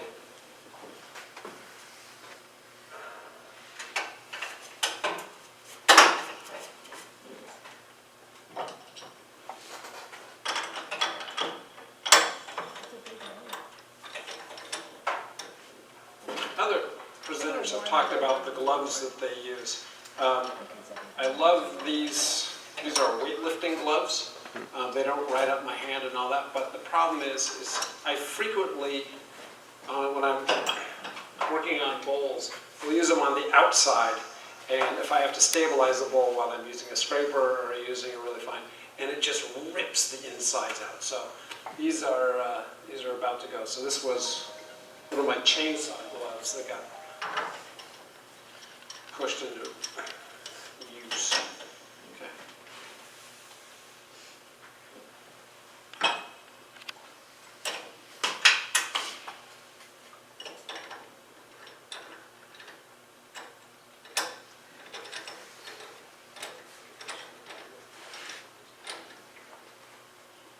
Okay, so now, this may or may not be, as this thing dries, you can get some wiggle in it. Do you do this if it's a bigger coliform? So every bowl, coliform, everything I make is going to have a tenon inside the foot. So this one that I'm still working on, it's a big tenon, but it is inside my foot. So, Right, but you're not doing this. not that it has to be able to support it. And so, this one I was able to get away with maybe a 1 inch of the micro tenons. But once they start getting a little bit bigger, you have to go 2 inches. But I'll do that on every salad bowl, same thing. When I go to sand it, I want to be able to sand the whole thing and then take the foot off later. So if I need to somehow get into if I want to sand the inside of this, common practice is to use your Kelly calipers. Put a piece of foam in there, wrap it with sandpaper, and while it's retting, be able to sand it like that. Sorry, don't put your fingers in there like that. Sand it like that. But that means you want to have this thing fairly centered. Easy to do. You really want to put your fingers in bowls. The Kelly calipers, don't put while it's in the piece. Experience? So, if you want to get this thing so that hole, for some reason that, for sanding, or if you want to get that perfectly centered, just undo this, put that in there, and now tighten this back down, and press that thing should be centered. Yeah, and so I don't recommend that you getting out your bowl gouge or scraper. If you wanted to, you could actually bring that up, and you probably could. When I'm sanding a piece, so I'll let it dry overnight, maybe 2 days, and at that point, the outside of the piece is dry. The inside is still going to be modestly damp, but it's really easy to sand. So if you're doing acacia or maple or any kind of super hardwood, having that semi-damp stage is really great for sanding. Then you can start with 100, 120. If it's a walnut, it's 120. And so I'll put this into a corded drill, so it's fast, and just work up from 120 up to, while it's still damp like this, just take it up to 200, let it dry completely, and then I'll sand it to 300, 400. Sometimes if I want to go higher than that, I'll go ahead and do that. If you have some difficult spots in there, you can start with 80 grit, and with that drill, just kind of go back and forth like that, and it will smooth it out nicely. And so that can take out some of your design flaws. So, what I'll do with this then? John? Yep. Just a question, make sure I understood you right. So you do 2 stages of sanding, first up to 200 or so, just while it's in the semi-wet, and then you put it away again? Yeah. And come back, what, weeks later? Yeah, when it's fully dry. Fully dry. The And reason then you is, do your last grits. because when it is semi-damp, it's just so much easier to sand. And you can, depending on, what kind of tool marks you have in there, this one has a little bump up here that's, I'll take it away quickly. But then, so I have a bunch of blocks like this around my shop that's just drilled out, so you can put pieces in so they can sit there.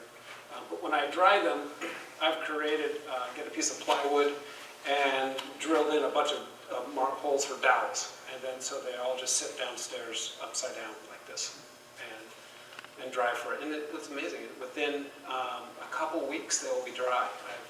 I've gotten out my scale and looked at it. And the first 3 days, it loses a ton of weight, just water weight. And then within 10 days or so, I would say it's dry.